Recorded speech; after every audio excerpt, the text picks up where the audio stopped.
ప్రభునామం చేరి మీ అందరికీ క్రీస్తునామ వందనాలు. 133వ కీర్తన ఈరోజు నేను చదవాలనుకున్నాను, దాని గురించి ఎక్స్ప్లెయిన్ చేయాలనుకున్నాను. ఎందుకంటే చాలా సంగతులు ఆలోచన చేసిన తర్వాత తిరిగి చివరికి 133వ కీర్తన ఎక్స్ప్లెయిన్ చేయాలనుకున్నాను అనమాట. చాలా పాఠాలు చూశాను, నాకెందుకు అది అనిపించలేదు. సహవాసం మనం అనిపించడానికి వచ్చాం, ఫెలోషిప్. ఈ సహవాసంలో ఈ 133వ కీర్తన మంచిదని అనుకున్నాను అనమాట. అందుకనే ఈ అంశాన్ని ఎంచుకున్నాను. కాబట్టి సహోదర ప్రేమ గురించి, సహోదర యొక్క ఐక్యత గురించి, అది ఎంత మేలో ఎంత మనోహరం తెలియజేస్తున్నాడు దావీదు గారు. ఈ కీర్తన యొక్క బ్యాక్గ్రౌండ్ ఏంటంటే 2వ సమూయేలు గ్రంథంలో 3, 4, 5 అధ్యాయాలు చదివినట్టయితే అక్కడ సమస్య కనబడుతుంది అన్నమాట. సమస్య ఏంటి? అక్కడ సౌలు కుటుంబానికి దావీదు కుటుంబానికి యుద్ధం జరుగుతుంది. సౌలు కుటుంబానికి అక్కడ సహోదరుల మధ్య ఐక్యత లేదు, సహోదరుల మధ్యలో ఐక్యత లేదన్నమాట. దానివల్ల ఫిలిష్తీయులు వచ్చి వీళ్ళని భయపెడుతున్నారు. 2వ సమూయేలు 1 వచనం చదవం, ఎక్కువ 3వ అధ్యాయము 1వ వచనం. 2వ సమూయేలు గ్రంథం 3వ అధ్యాయం 1వ వచనం. సౌలు కుటుంబీకులకును దావీదు కుటుంబీకులకును బహుకాలము యుద్ధము జరుగగా దావీదు అంతకంతకు ప్రబలెను, సౌలు కుటుంబము అంతకంతకు నేరసిల్లెను. యుద్ధాలు జరుగుతున్నాయి అన్నమాట. ఎవరి మధ్య? సౌలు కుటుంబం మధ్య, దావీదు కుటుంబం మధ్య యుద్ధాలు జరుగుతున్నాయి. దానివల్ల పక్క దేశం ఫిలిష్తీయులు అలుసుగా తీసుకున్నారు.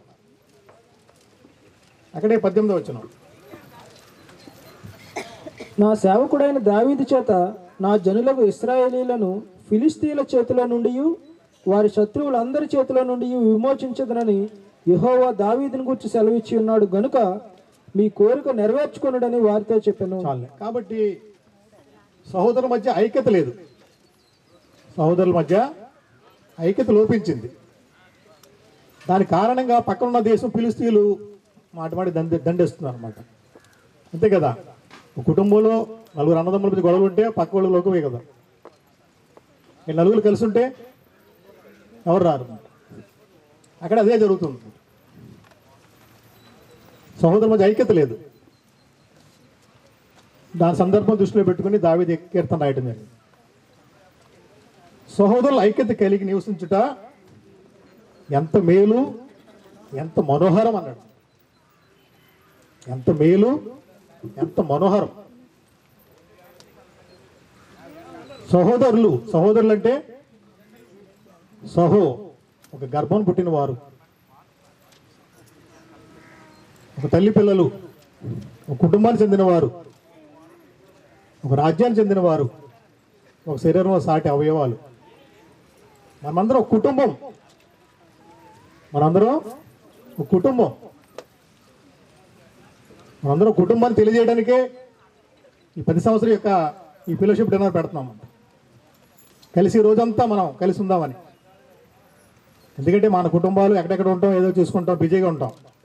కానీ సంవత్సరంలో ఒకరోజైనా మనం కలిసి మేమందరం కుటుంబం అని తెలియజేయడానికే ఈ ఫెలోషిప్ కార్యక్రమం పెట్టడం జరుగుతుంది. మేమందరం అన్నదమ్ములము, అక్క చెల్లెళ్ళు, ఒక తండ్రి బిడ్డలము, ఒకే బీజాన్ని పుట్టిన వారం.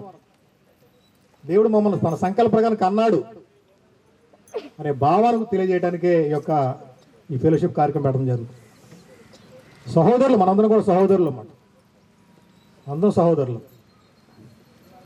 సహోదరుడైన మాట మించిన మాట బైబిల్ అక్కడ లేదు. ఇంకా అంత మించి పెద్ద మాట ఇంకెక్కడ లేదు అన్నమాట. సహోదరుడే పెద్ద మాట, సహోదరుని అనిపించుకోవడం పెద్ద మాట. అన్ని పత్రికలు కూడా ఈ మాట ఎక్కువ వాడాడు. కొరింథీయుల పత్రిక మీరు వాడి చదివినట్టయితే ఎక్కువ సార్లు ఈ పదాన్ని వాడాడు, సహోదరులు అన్నమాట. కాబట్టి సహోదరులు ఐక్యత కలిగి నివసించుట ఎంత మేలు, ఎంత మనోహరం అన్నాడు. ఎంత మేలు, ఎంత మనోహరం చెప్పిన తర్వాత దాని కింద 2 ఉదాహరణలు చెప్పాడనమాట. ఆ మేలు ఐక్యత గురించి, ఐక్యత కలిగి ఉంటే ఎంత బాగుంటుందో అనేది దానికి కింద 2 ఉదాహరణలు ఆయన చెప్పాడు. చదువుదాం, ఒక్కొక్కటి చదువుకుంటూ వెళ్దాం. మొదట సహోదరుల యొక్క ఐక్యత గురించి మాట్లాడదాం. సహోదరుల యొక్క ఐక్యత కలిగి ఉండాలని గ్రంథం పదే పదే మనకు బోధిస్తుంది. చాలామంది అంటారు మంచి వాక్యం చెప్పండి మాకు అంటూ ఉంటారు. కానీ మనం ఏం చేయాలంటే మనం కొంచెం తగ్గించుకుని వాక్యాన్ని లోపడాలి. వాక్యాన్ని మనం తగ్గించుకోవాలన్నమాట. వాక్యం బాగానే ఉంటుంది, మంచి వాక్యం చెప్తాం, దాన్ని ఆచరణలో పెట్టాలి మనం. అది పెట్టకపోతే అది చెప్పినా వృధా అన్నమాట. మనం చెప్పిన వాక్యాన్ని ఆచరణలో పెట్టాలి, మన వాక్యాన్ని విధేయత చూపాలన్నమాట. సహోదరుల ఐక్యత గురించి గ్రంథంలో అనేక చోట్ల అనేక సందర్భాల్లో రాయబడి ఉంది. కొన్ని చూద్దాం ఈరోజు. హెబ్రీయులకు రాసిన పత్రిక 13వ అధ్యాయం.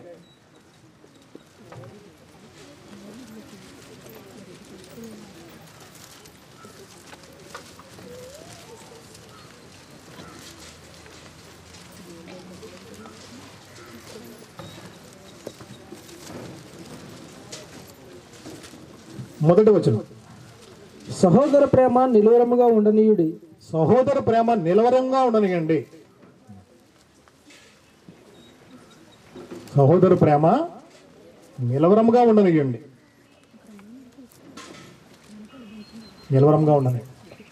సహోదరుల ఐక్యత కలిగి ఉండుట ఎంత మేలు, ఎంత మనోహరమైన మాట యొక్క అర్థం ఏంటంటే, మనోహరం అంటే చూసి సంతోషపడ్డం అన్నమాట. దృశ్యమైనది, ప్లెజెంటెడ్, చూసి సంతోషపడ్డం అన్నమాట. మనం చూస్తే సంతోషం వస్తుంది అన్నమాట. మిమ్మల్ని అందరం చూస్తే నాకు చాలా సంతోషం వస్తుంది. అది ఆహ్లాదం అన్నమాట, ఆహ్లాదకరమైన సిచ్యువేషన్. ఈ పిల్లలు, ఈ స్త్రీలు, ఈ పురుషులు వీళ్ళందరూ చూస్తుంటే ఒక రకమైన ఆనందం వస్తుంది మనకు.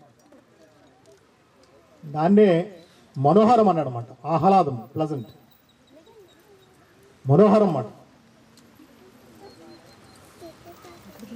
కాబట్టి ఇక్కడ సహోదర ప్రేమ నిలువరముగా ఉండనేయండి. స్పీడ్గా వెళ్తాను, ఎందుకంటే మనం దాన్ని ఒక్క మాట ఎక్స్ప్లెయిన్ చేస్తే మనకు టైం సరిపోదు. రోమీయులకు రాసిన పత్రిక 12వ అధ్యాయం.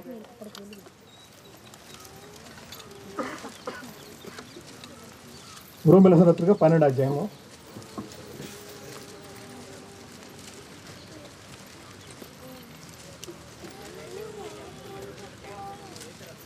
పదవచనం. రోమీయులకు రాసిన పత్రిక 12వ అధ్యాయం 10వ వచనం. సహోదర ప్రేమ విషయంలో ఒకని యందొకడు అనురాగము గలవారై ఘనత విషయంలో ఒకరినొకడు గొప్పగా ఎంచుకునుడి. అది మాట. సహోదర విషయం ఎలా ఉండాలి? సహోదర ప్రేమ విషయంలో ఒకరి యందొకడు అనురాగం గలవారై. ఒకే మాట, ఒకే భావం అన్నమాట. పాటలు పాడుతూ ఉంటారు, రాగం కలుస్తుంది అన్నమాట. ఒకళ్ళే పాడతారా అనిపిస్తూ ఉంటారు. అనురాగం గలవారై, ఆయల్లో మాట ఏళ్ళలో మాట అని మాట్లాడుకోండి. ఒకే భావము, ఒకే తాత్పర్యం కలిగి ఉండండి. సహోదరు యొక్క ప్రేమ నిలవరముగా ఉండనండి. ఇక్కడ ఏమన్నాడు? అనురాగం గలవారై ఉండండి. అనురాగం గలవారై, ఒకే మాట, ఒకే రాగం మాట, ఒకే భావం, ఒకే తాత్పర్యం.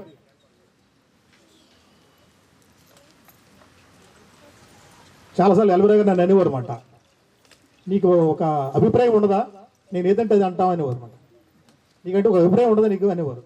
నాకు ఉండదండి అనేవాడు అన్నమాట. మీరు ఏదంటే అదే, అంతే. కాబట్టి ఒకే భావము, ఒకే తాత్పర్యం కలిగి ఉండాలన్నమాట. అనేక మార్లు అన్నారు అన్నమాట. ఏదంటే అదే, ఇంకా రెండో మాట ఉండేది కాదు. ఒకే భావం, ఒకే తాత్పర్యం కలిగి ఉండాలి. నీకంటే ఒక అభిప్రాయం ఉండదా అనేవారు.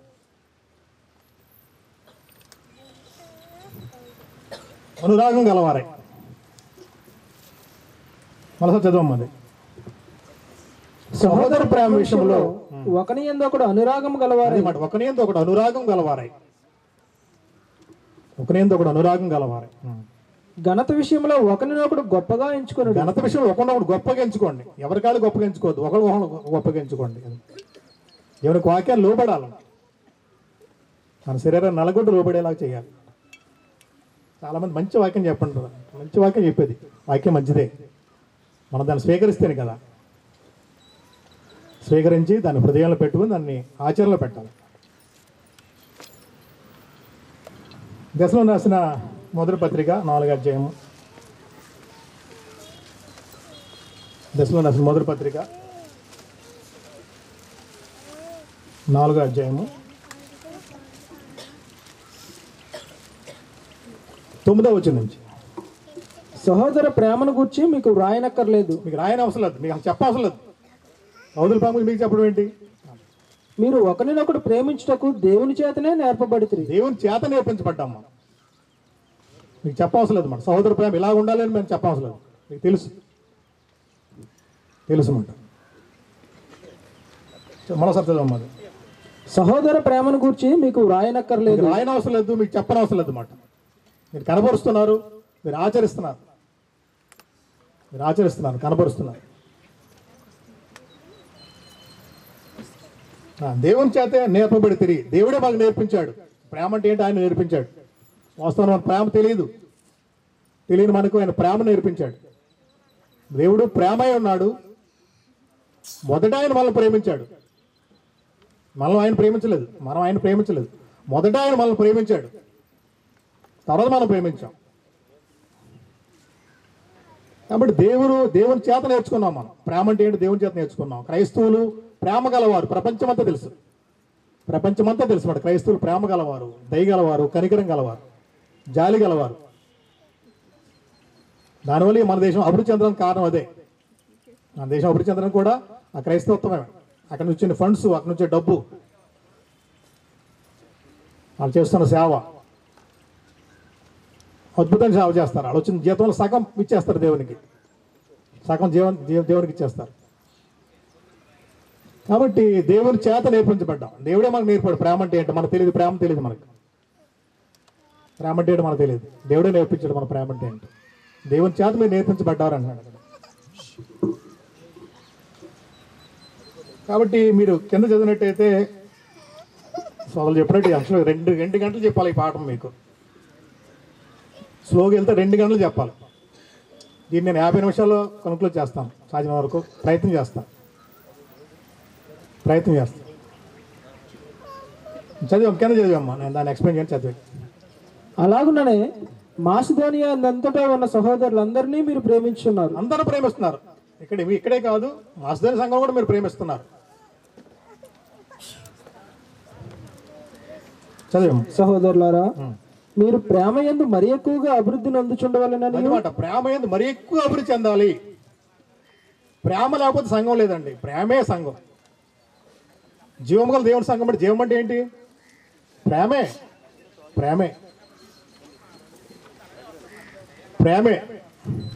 జీవం గల దేవుని సంఘం అంటాడు. జీవం అంటే ప్రేమ లేని దగ్గర జీవం లేదన్నమాట. మన ప్రేమ లేకుండా బ్రతకాలని చూస్తున్నాం అన్నమాట. ప్రేమ ఏంది అంతకంతకు అభివృద్ధి చెందండి. అంతకంత అభివృద్ధి చెందండి ప్రేమ ఏంది. ఇంకా చదివమ్మా. సంఘమునకు వెలుపటి వారి ఎడల మర్యాదగా నడుచుకొనుచు. సంఘం వెలుపటి వారి ఎడల మర్యాదగా నడుచుకోండి. వాళ్ళు రావాలి, రేపు ఇందులోకి రావాలి. వాళ్ళ లోకంలో ఉన్నారు, పాపంలో ఉన్నారు, దేవునితో సమాధానం లేకుండా ఉన్నారు. మన సమాధాన స్థితి పొంది ఉన్నాం. ఆ సమాధాన సువార్త వాళ్ళు ప్రకటించాలి, వాళ్ళని ఇందులోకి ఆహ్వానించాలి. కాబట్టి సంఘం వెలుపటి వారి ఎడల మర్యాదగా నడుచుకోండి. ఏమాత్రము అమర్యాద వద్దు. మన ప్రేమను చూసే రావాలి. దయాళనగర్ సంఘం ప్రేమను చూసే వచ్చారు. అందరూ కూడా వాక్యం చూసి రాలేదు. అందరూ ప్రేమ చూసి వచ్చిన వారే. వాళ్ళ హడావిడి, వాళ్ళ ప్రేమ చూసి వచ్చారు. నేను కూడా అంతే. మొదట్లో ఆ భక్తి, ఆ టైమింగ్స్, ఆ సమర్పణ జీవితం చూసే వచ్చాను నేను కూడా. అలా ఉండేవారు అన్నమాట. కాబట్టి వెలుపటి వారి వాళ్ళు కూడా మర్యాదగా నడుచుకోండి. కాబట్టి వదిలేయమ్మ కదండి. పేతురు రాసిన మొదటి పత్రిక మీరు చదువుకోండి, నోట్ చేసుకోండి, ఇంటికి వెళ్ళి చదవండి. ఆ పైన కింద కూడా దాని సందర్భం ఉంటుంది. దాన్ని చెప్పడం లేదు మీకు. అందరు రాసుకోండి. నరేష్ రాత్నవా? రాయట్లేదు, నోట్స్ తెచ్చుకో. సండే ఏ పాఠం ఉందో ఆ పాఠం నీ దగ్గర ఉండాలి. చాలామంది రాసుకోవట్లేదు. రాసుకోండి. మళ్ళా విలువైన మాటలు దొరకవు మీకు.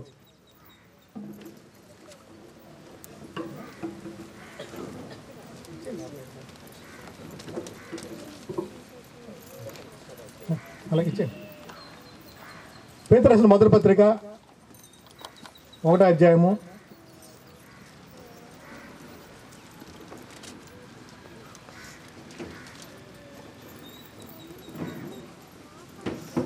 22వ వచనం.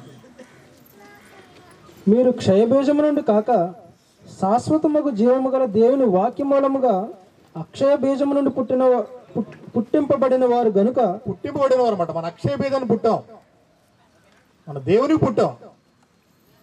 మనుషులకు పుట్టింది చనిపోయింది, చంపేశాం బాప్తిసంలో. దేవుని పుట్టాం అన్నమాట. దేవుని సంకల్ప ప్రకారం మనం పుట్టాం, దేవుని బిడ్డలం, ఒక కుటుంబం గనుక నిష్కపటమైన సహోదర ప్రేమ కలుగునట్లు. అది మాట నిష్కపటమైన సహోదర ప్రేమ మాట. సహోదర ప్రేమ విషయంలో ఎటువంటి కపటం ఉండకూడదు, ఎటువంటి కపటం ఉండకూడదు. సహోదర ప్రేమ విషయంలో నిష్కపటంగా ఉండండి అన్నమాట. చదివాము. మీరు సత్యమునకు విధేయులవుట చేత మీ మనస్సులను పవిత్రపరచుకునే వారై ఉండి ఒకరినొకడు హృదయపూర్వకంగాను మిక్కటముగాను ప్రేమించుడి. అది మాట ఒకరినొకడు హృదయపూర్వకంగా మిక్కటముగా ప్రేమించండి. హృదయపూర్వకంగా మిక్కటంగా ప్రేమించండి. ముస్లింల యొక్క ప్రేమను మీరు చూసారు లేదో, వాళ్ళకి ఎంత ఆప్యాయతగా ఎంత ప్రేమగా ఉంటారో మీరు చూడండి. ఒకసారి మసీద్ దగ్గరికి వెళ్ళి చూడండి, బయట కూడా అలాగే ఉంటారంట. ఎంత అభిమానంగా ఉంటారో వాళ్ళంటే, ఎక్కడ కనపడ్డా వాళ్ళు అలాగే ఉంటారు. చాలా ప్రేమగా ఉంటారు అన్నమాట.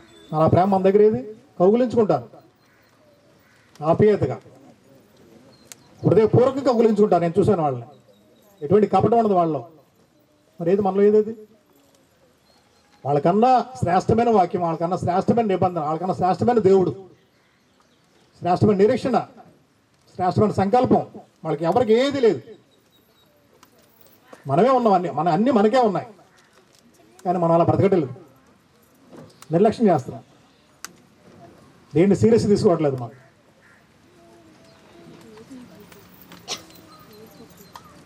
కాబట్టి కట్ చేస్తే మళ్ళీ వెళ్ళిపోతున్నాం. 133 కీర్తన వెళ్ళిపోతాం.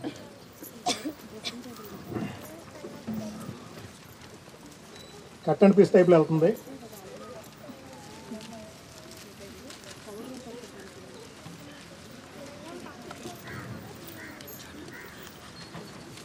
మొదటి వచనం 133 మొదటి వచనం. సహోదరుల ఐక్యత కలిగి నివసించుట ఎంత మేలు, ఎంత మనోహరము. అది మరి ఎంత మేలు, ఎంత మనోహరం, ఎంత మనోహరం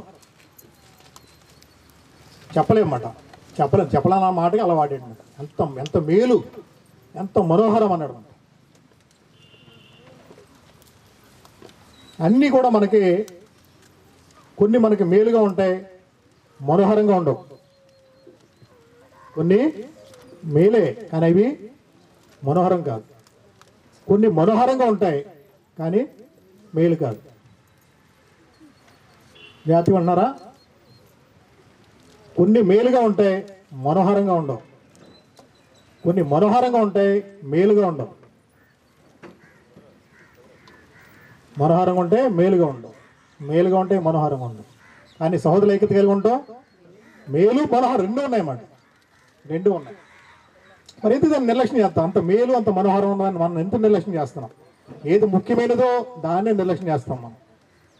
ఏది ముఖ్యం కాదో అది పట్టుకుంటాం, ఏది ముఖ్యమైన దాన్ని పక్కన పెట్టి ముఖ్యం కాని దాన్ని పట్టుకుంటాం మనం. ముఖ్యం కానిది పట్టుకుంటాం.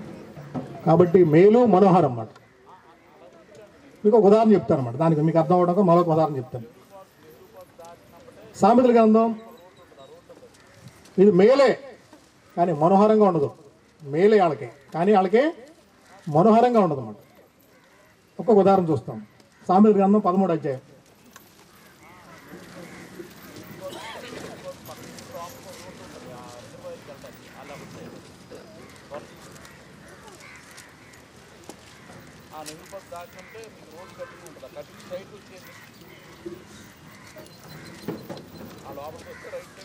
వాటర్ బాటిల్, నా వాటర్ బాటిల్.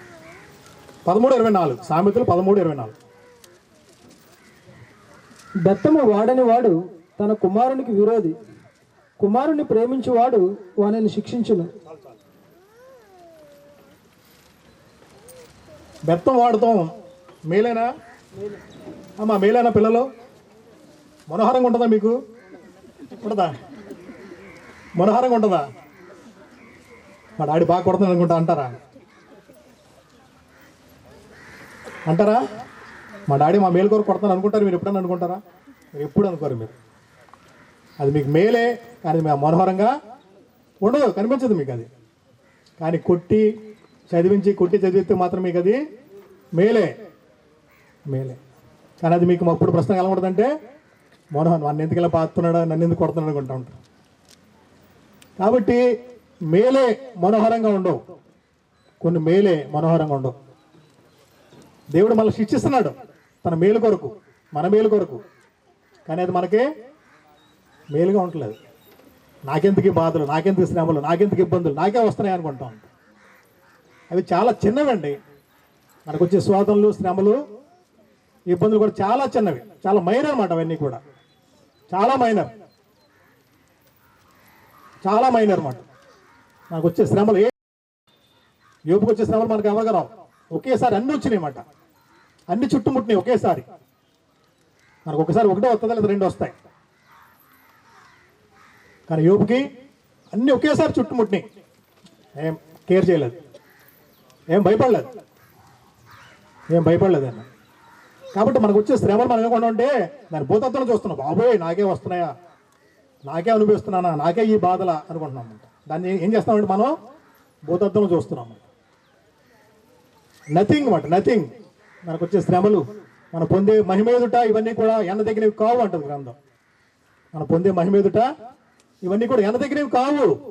మనకు వచ్చే శ్రమలు, ఇబ్బందులు, శోధనలు ఇవన్నీ కూడా ఎన్న దగ్గరవి కావు. నథింగ్ ఏమీ లేవు. దాని భూతత్వం చూస్తే పెద్ద కనబడుతుంది మనకు, అంతే. నథింగ్.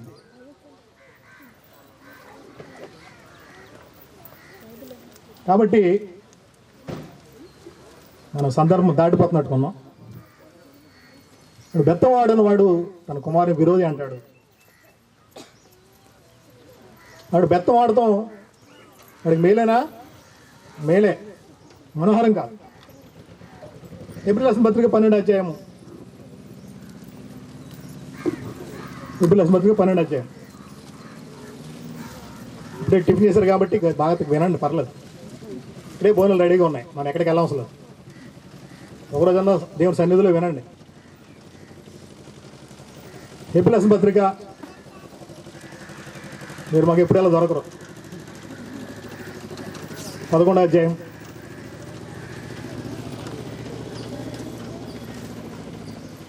12వ అధ్యాయం 11వ వచనం. 12వ అధ్యాయం ఎబ్రిల్ రాసిన పత్రిక 12వ అధ్యాయము.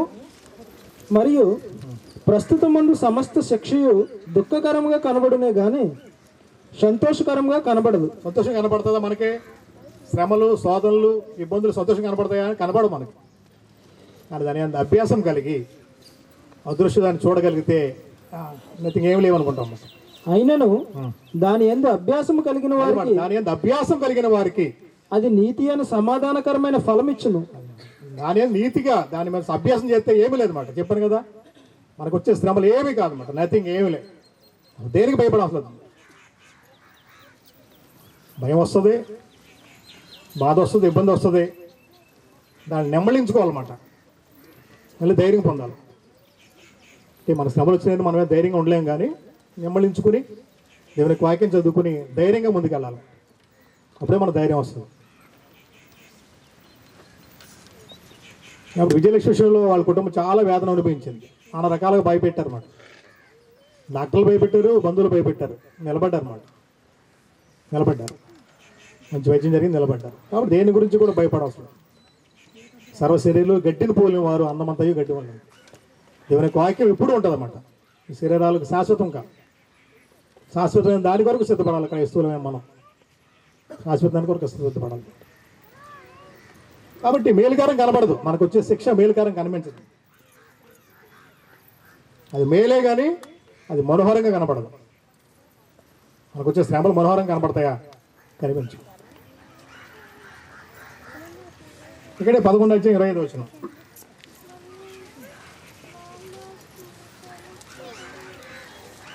మోషే పెద్దవాడైనప్పుడు విశ్వాసమును బట్టి ఐగుప్తు ధనము కంటే క్రీస్తు విషయమైన నింద గొప్ప భాగ్యమని ఎంచుకొని అల్పకాలము పాప భోగము అనుభవించుట కంటే దేవుని ప్రజలతో శ్రమ అనుభవించటం మేలని యోచించి అది మాట మేలని యోచించాడు అనమాట. వాస్తవానికి అది మేలు కాదు, కానీ ఆయన మేలని యోచించాడు అనమాట. అదృశ్యమైన దాన్ని చూసి మేలని యోచించాడు అనమాట. దేవుని ప్రజలతో కష్టపడతాం బెటరు, ఎందుకు భోగభాగ్యం ఎందుకు నాకు, అల్పకాలం అది, అల్పకాలము పాపభాగం అనిపించడం కంటే అల్పకాలం అది. మన జీవితాలు అల్పకాలం అండి, మన జీవితాలు అల్పకాలం. మనం ఏమనుకుంటామంటే 90 సంవత్సరాలు ఎక్కువ అనుకుంటున్నాం మనం. అల్పకాలం అది, అల్పకాలం. అల్పకాలం పాపభావం అనిపించడం కంటే దేవుని ప్రజలతో శ్రమ అనుభవించడం మేలని యోచించాడు. శ్రమ అనుభవించడం మేలు. కాబట్టి కొన్ని మనకి ఎలా ఉంటాయి, మేలుగా ఉంటాయి కానీ మనోహరం కాదు. కొన్ని మనోహరంగా ఉంటాయి, మేలు కాదు అన్నమాట. మేలు కాదు, మేలు కాదు. సామెతల గ్రంథం 6వ అధ్యాయము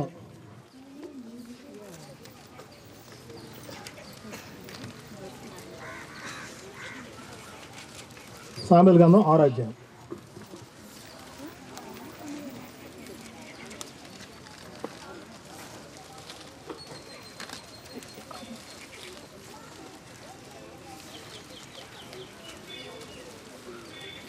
పదే వచనం. ఇక కొంచెము నిద్రించదనని, కొంచెము కునికెదనని, కొంచెము సేపు చేతులు ముడుచుకుని పరుండదనని నీవు అనుచుందు. అది బాగానే ఉంటుంది, అది మరి మనోహరంగానే ఉంటుంది కదండి. అది మనోహరంగా ఉంటుంది కానీ మేలు కాదు. అది కొన్ని మనోహరంగా ఉంటుంది, కొంచెం పడుకుంటూ బాగుండు కొంచెంపు అంటుంది. అది మనోహరమే, మేలు కాదు. అది తర్వాత ఏమవుతాడు చదవమ్మా.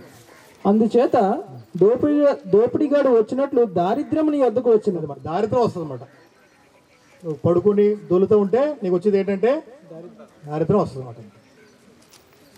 మనోహరమే, అది మేలు కాదు. చెప్తున్న జాతి వినండి, కొన్ని మేలే మనోహరంగా ఉండవు, కొన్ని మనోహరం మేలుగా ఉండవు. కానీ సౌదుల ఐక్యత కలిగి ఉంటాం. మేలు మనోహరం రెండు ఉన్నాయన్నమాట. మేలు ఉంది, మనోహరం ఉంది. మేలు ఉంది, మనోహరం ఉంది. ఒకసారి మేము లంబసింగ్ వెళ్దాం అనుకున్నాము. వెళ్ళారా అన్న? లంబసింగ్ వెళ్ళారా? ఆ పైన చూస్తే అద్భుతం కనబడుతుంది అన్నమాట. చాలా మనోహరంగా ఉంటుంది. ఎక్కడ తెల్లారి 3 గంటలు బయలుదేరి వెళ్ళాలి. అక్కడ వెళ్ళాం మేము. ఆ కొండ మీద చూస్తుంటే ఆ యొక్క మంచు మనోహరంగా కనిపిస్తుంది అన్నమాట. చాలా మనోహరంగా ఉంటుంది, అద్భుతంగా ఉంటుంది ఆ సీన్. ఆ పిల్లలు 3 గంటలు రెడీ అయిపోదాం అనుకున్నా. నేను డ్యూటీకి వెళ్ళాను. నేను వచ్చేస్తాను, రెడీగా ఉన్నాను. వాళ్ళు రెడీ అయిపోతున్నారు అనమాట. పులిహార చేసి అవి చేసి రెడీ అయిపోతున్నారు. నేను డ్యూటీలో కనుక్కున్నాను ఎలా ఉంటుందంటే, బాబు ఆ డ్రైవింగ్ కొంచెం కష్టం, అది ఘాటీ రోడ్డు, చాలా జాగ్రత్తగా డ్రైవ్ చేయాలి, అవతల చాలా స్పీడ్గా వచ్చేస్తాడు, వాళ్ళు ఎక్స్పర్ట్లు ఉంటారు అన్నమాట. నేను డ్యూటీకి వచ్చేసరికి వాళ్ళు అన్నీ రెడీ చేసి పులిహారకి ఇలా రెడీ ఉంచున్నాను అనమాట. చెమటలు పట్టేసి ఉన్నాయి. డాడీ నువ్వు పడుకుంటూ 3 గంటలు లేపుతావు అన్నారు. నన్ను లేకపోతే ఇంకా కోకరం క్యాన్సర్ అన్నమాట. ఏమన్నా నేను వాళ్ళని తెగ తిట్టుకొని ఉంటాను అనమాట. ఇదేంటి ఎంత కష్టపడి పొద్దున్న రెడీ చేస్తే ఇలా డ్యూటీకి వచ్చి నన్ను ఇంక లేకపోతే ఇంకా పడుకుని పోండి మీరు కూడా అన్న అనమాట. ఏంటి వాళ్ళకి అర్థం కాలేదన్నమాట. నాకేం అర్థమైంది, నాకు మేలు అనిపించలేదు అనమాట. మనోహరమే అది, నాకు మేలు అనిపించలేదు. అదేంటి మేము రెడీగా ఉన్నాం, అన్నీ రెడీ చేస్తాం, నువ్వేంటి ఇలా చేస్తున్నావు అన్నారు. దాన్ని ఇంక లేకపోతే మీరు కూడా పడుకుని పోండి అన్న అనమాట. ఆ తర్వాత 10 రోజులు పోయిన తర్వాత ఒక ఎక్స్పర్ట్ డ్రైవర్ని పెట్టి వెళ్ళాం, చూసొచ్చాం. వాడు కూడా చిన్న మిస్టేక్ చేశాడు అనమాట. పైకంటే వెళ్ళిన తర్వాత ఒక కారు సైడ్ పోయి పక్క వెళ్ళిపోయాడు. కింద మట్టే, ఇంకా మట్టి రోడ్డు అది, మీరు వెళ్ళారు మట్టి రోడ్డు అది. అటు సైడ్ పోయి ఈడ చూసుకున్నాడు తప్ప ఈ పక్క చూడలేదు. పక్కన వెళ్ళిపోయింది కారు, చిన్న ఎడ్జ్ ఉందంటే. కాబట్టి చాలా మనకు మనోహరం కనిపిస్తాయి, కనుక మేలు ఉండదు అన్నమాట. ఏదైనా జరిగితే 1000 అడుగులు ఉంటుంది హైట్, అది దగ్గరగా 1000 అడుగులు పైనే ఉంటుంది. ఏమీ లేదు అక్కడ, ఎవరో పెట్టారు అంతా వెళ్ళిపోతున్నారు అంతే. పొలం ఎవడో పెట్టాడు బాగుందని అక్కడ 3 గంటలకు 2 గంటలకు వచ్చేసి టెంట్లు వేసి కూర్చుంటారు. వదిలేస్తున్నాను దాని గురించి చెప్పడం. ఇంకా నైట్ ఉంటారు 1200 అంట. నైట్ వెళ్ళి అక్కడ ఉంటారు అది చూడటానికి, కేవలం ఆ సీన్ చూడడానికి ఉంటారు అన్నమాట. ఇంకేం కాదు అక్కడ, అక్కడ ఏం లేదు. అక్కడ మళ్ళీ ఈ టైం వచ్చిందంటే అక్కడ ఏం ఉండదు. అక్కడ కేవలం మంచు చూడడానికి వెళ్తారండి. ఎందుకు చెప్పానంటే మనోహరం గారి మేలు ఉండదు అన్నమాట. కాబట్టి ఎన్ని ఆలోచన చేస్తారన్నమాట. మన తండ్రి దేవుడు ఎన్ని ఆలోచన చేస్తారు మన గురించి. మనకి ఏం కనబడవు. మనకి అని చెప్పి మనకు బాగుందా, సుఖంగా ఉన్న వాళ్ళని చూసుకుంటాం అంతే. కాబట్టి కొంచెం పడుకోవటం వల్ల నీకు దరిద్రం వస్తుంది తప్ప మేలు జరగదు. మనోహరంగా ఉండొచ్చు, అది మేలు కాదు అన్నది. ఇక్కడే 23 సామెతలు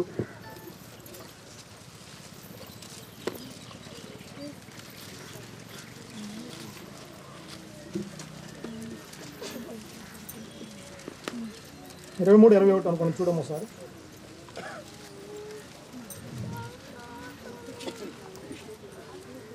త్రాగుబోతులను తిండిబోతులను దరిద్రులగుదురు. తాగటం తినటం ఎలా ఉంటుంది? మేలుగానే మనోహరంగా ఉంటుంది అన్నమాట. తాగేవాడి దగ్గర వాడు ఆనందం చూడలేమన్నమాట. తాగేవాడి దగ్గర తినేవాడి దగ్గర చాలా మనోహరంగా ఉంటాడు అన్నమాట. వాళ్ళ ఆనందం వేరు, మనకు తెలియదు అది. తర్వాత ఏమవుతారు వాళ్ళు? దరిద్రులు అవుతారు. మేలు కాదు, అది మేలు కాదు అన్నమాట. మనోహరంగానే ఉంటుంది, మేలు కాదు. వదిలేస్తున్నాను అన్నమాట. 133 కీర్తన మళ్ళీ వచ్చినానికి వచ్చాను. కాబట్టి సహోదరుల ఐక్యత కలిగి ఉంచుట ఎంతో మేలు. చెప్పలేమన్నమాట. ఎంత మేలో ఎంత మనోహరమో అది.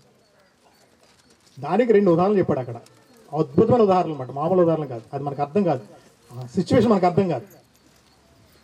అది చెప్పిన ఉదాహరణలకి ఆ సిచ్యువేషన్ మనకు అర్థం కాదు అన్నమాట. కొంతవరకు ప్రయత్నం చేద్దాం. మొదటి ఉదాహరణ 2వది చెప్పాడు అన్నమాట. అది తల మీద పోయబడి, అది తల మీద పోయబడి అహరోను గడ్డము మీదుగా కారి, అహరోను గడ్డం మీదుగా కారి అతని అంగీల అంచు వరకు దిగజారిన పరిమళ తైలము వలె ఉండును. పరిమళ తైలంలా ఉంటుంది అన్నమాట. వాసన వస్తుంది, సెంటు వాసన వస్తుంది అన్నమాట. పరిమళ తైలంగా ఉంటుంది అన్నమాట. అహరోను మన కుమారులను దేవుడు రాజులుగా ఏర్పాటు చేసుకున్నాడు. వాళ్ళకు ఒక ప్రత్యేకమైన వస్త్రాలు, ఒక ప్రత్యేకమైన తైలం, అన్నీ ప్రత్యేకమైనవే దేవుడు ఏర్పాటు చేశాడు అన్నమాట. ఆ తైలం అద్భుతం అంటది, మనోహరంగా ఉంటుందంట. అది చూడ్డానికే మనోహరంగా ఉంటుందంట.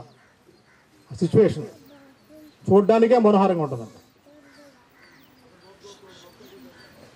అది తల మీద పోయబడి అహరోను గడ్డం మీదుగా కారి అతని అంగీల అంచు వరకు దిగజారిన పరిమళ తైలముగా ఉంటుంది. అన్నమాట. చెప్పాను కదా, ఆ సిచ్యువేషన్ మనకు తెలియదు. అది అద్భుత సిచ్యువేషన్ అన్నమాట. కొన్నిసార్లు మనం కొన్ని సీన్లు చూసినప్పుడు చాలా ఆహ్లాదకరంగా ఉంటుంది అన్నమాట. చాలా ఆహ్లాదకరంగా ఉంటుంది. అవి మర్చిపోలేము అన్నిటికీ కూడా.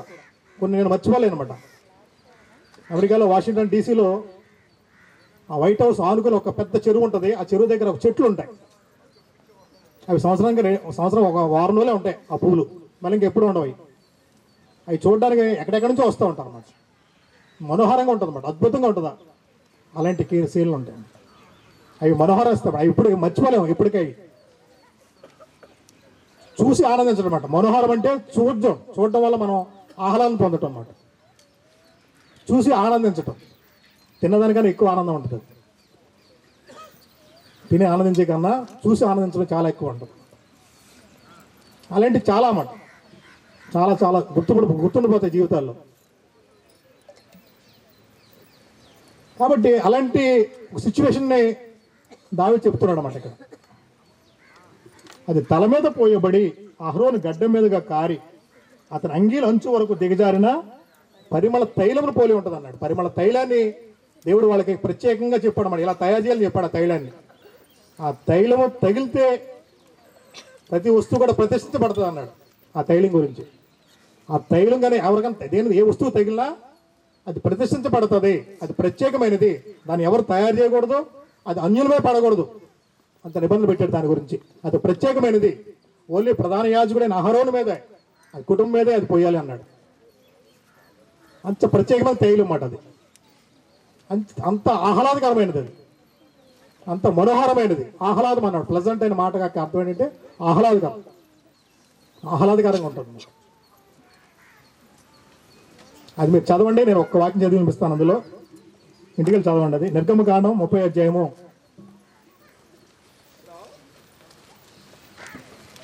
నిర్గమకాండం 30 అధ్యాయంలో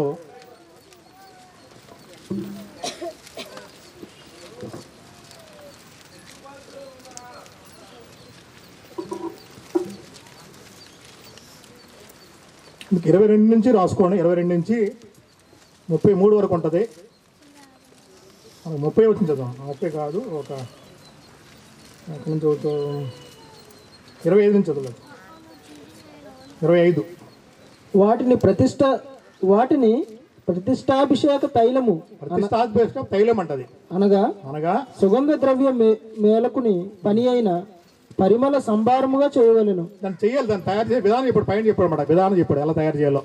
అది ప్రతిష్టాభిషేక తైలమగును. అది ప్రతిష్టాభిషేక తైలం అంటది. ఆ తైలముతో నీవు సాక్ష్యపు గుడారమును, సాక్ష్యపు మందసమును, బల్లను, దాని ఉపకరణములన్నిటినీ, దీప వృక్షమును, దాని ఉపకరణములను, ధూపవేదికను, దహన బలిపీఠమును, దాని ఉపకరణములన్నిటినీ, గంగాళమును, దాని పీటను అభిషేకించాలి. అన్ని కూడా అభిషేకించాలన్నమాట. అవి అతి పరిశుద్ధమైనవిగా ఉండునట్లు వాటిని ప్రతిష్ఠించవలను. అతి పరిశుద్ధంగా ఉండాలి. అది అతి పరిశుద్ధంగా ఉండాలి. వాటిని తగులు ప్రతి వస్తువు ప్రతిష్ఠితమగును. అది తగిలి ప్రతి వస్తువు కూడా ప్రతిష్ఠించబడుతుంది.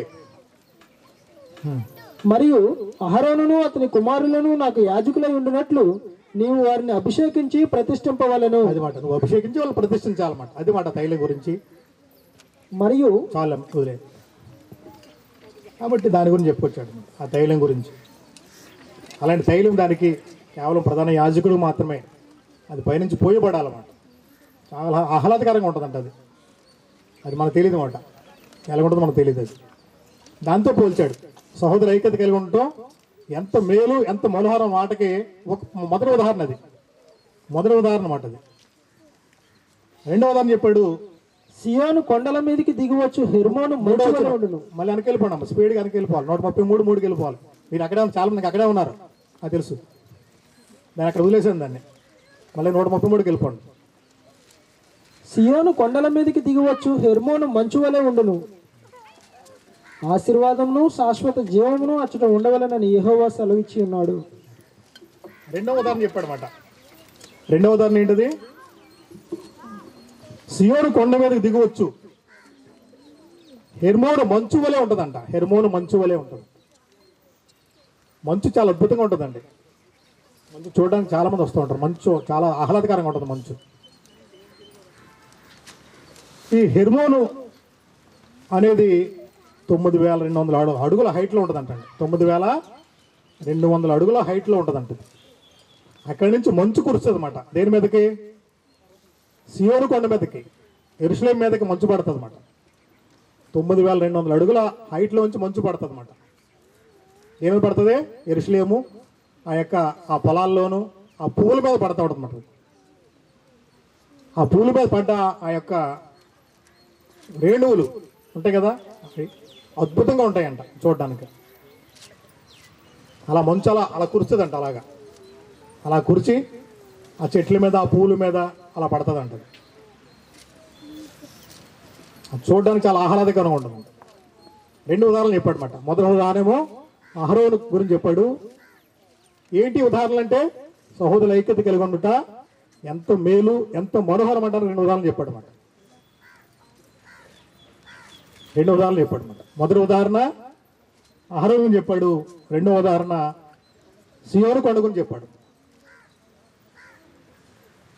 9200 అడుగుల హైట్లోంచి పడిగే మంచు ఆ యెరూషలేము వీధుల్లోనూ, ఆ పొలాల్లోనూ, ఆ పూల మొక్కల మీద పడ్డప్పుడు చాలా ఆహ్లాదకరంగా ఉంటుంది ఆ వాతావరణం అంతా కూడా. మైమరిచిపోతాం, కొన్నిసార్లు కొన్ని సిచ్యువేషన్ చూసినప్పుడు మనం మర్చిపోతాం అన్నమాట. అలాంటి సిచ్యువేషన్ అన్నమాట అవన్నీ కూడా. దేంతో పోల్చాడు దాన్ని? సహోదరుల ఐక్యత కలిగి ఉండుట ఎంత మేలు, ఎంత మనోహరం అని అనమాట. కానీ మనం అనుభవించలేకపోతున్నాం. అది బాధపడేది ఏంటంటే దాన్ని మనం అనుభవించలేకపోతున్నాం. ఎక్కడ సమస్య నాకు అర్థం అవట్లేదు. ఆనందకరమైన స్థితిని మనం అనుభవించలేకపోతున్నాం అన్నమాట. ఇది పోగొట్టుకున్న వారిలాగా కక్షలు, గొడవలు, వీటితో వాళ్ళతో మాట్లాడకపోతాం, ఆడదని చెప్పుకోవటం వీరు ఎక్కువైపోయింది. ఎంత ఆనందైక మాటలు ఉన్నాయి బైబిల్లో. బైబిల్ ఎంతో ఆనందాన్ని ఇస్తాయన్నమాట.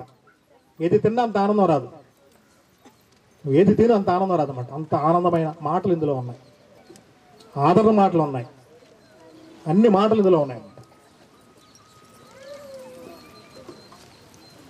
సియోను కొండ మీద దిగవచ్చు, హెర్మోను మంచు వలె ఉంటాయంట. హెర్మోను మంచు వలె ఉంటాయి. ఇక్కడ పడే నీటి బిందువులు అన్నమాట, వాటి మీద పడే బిందువులు అంత ఆహ్లాదకరంగా ఉంటాయంట. లంసింగ్ కూడా అలాగే ఉంటుంది, చూసినని చెప్పి చాలా బాగుంటుంది అన్నమాట. ఇంత అద్భుతమైన శిశువు ఇక్కడ దగ్గరలో ఉందనిపిస్తుంది మనకు. ఆహ్లాదకరమైన వాతావరణం, ప్లెజెంట్. ఎంత మేలు, ఎంత మనోహరం అన్నమాట. మనోహరం. కాబట్టి సియోను కొండ మీద దిగవచ్చు, హెర్మోను మంచు వలె ఉండును. రెండు ఉదాహరణ చెప్పాడు అన్నమాట. ఈ రెండు ఉదాహరణ దేవుడు చెప్పాడు. సహోదరుల ఐక్యత కలిగి ఉండుట అంత మేలు, అంత మనోహరం అనే దాని గురించి రెండు ఉదాహరణలు చెప్పాడు. ఇంకా తర్వాత ఏం చెప్పాడు? ఆశీర్వాదమును శాశ్వత జీవమును అచ్చట ఉండవలని అన్నమాట. అక్కడే ఉంటాయి, అన్నీ అక్కడే ఉంటాయి. సహోదరులు ప్రేమించే దగ్గర అన్నీ ఉంటాయి అన్నమాట. అన్ని దేవుడు అందుబాటులో పెడతాడు.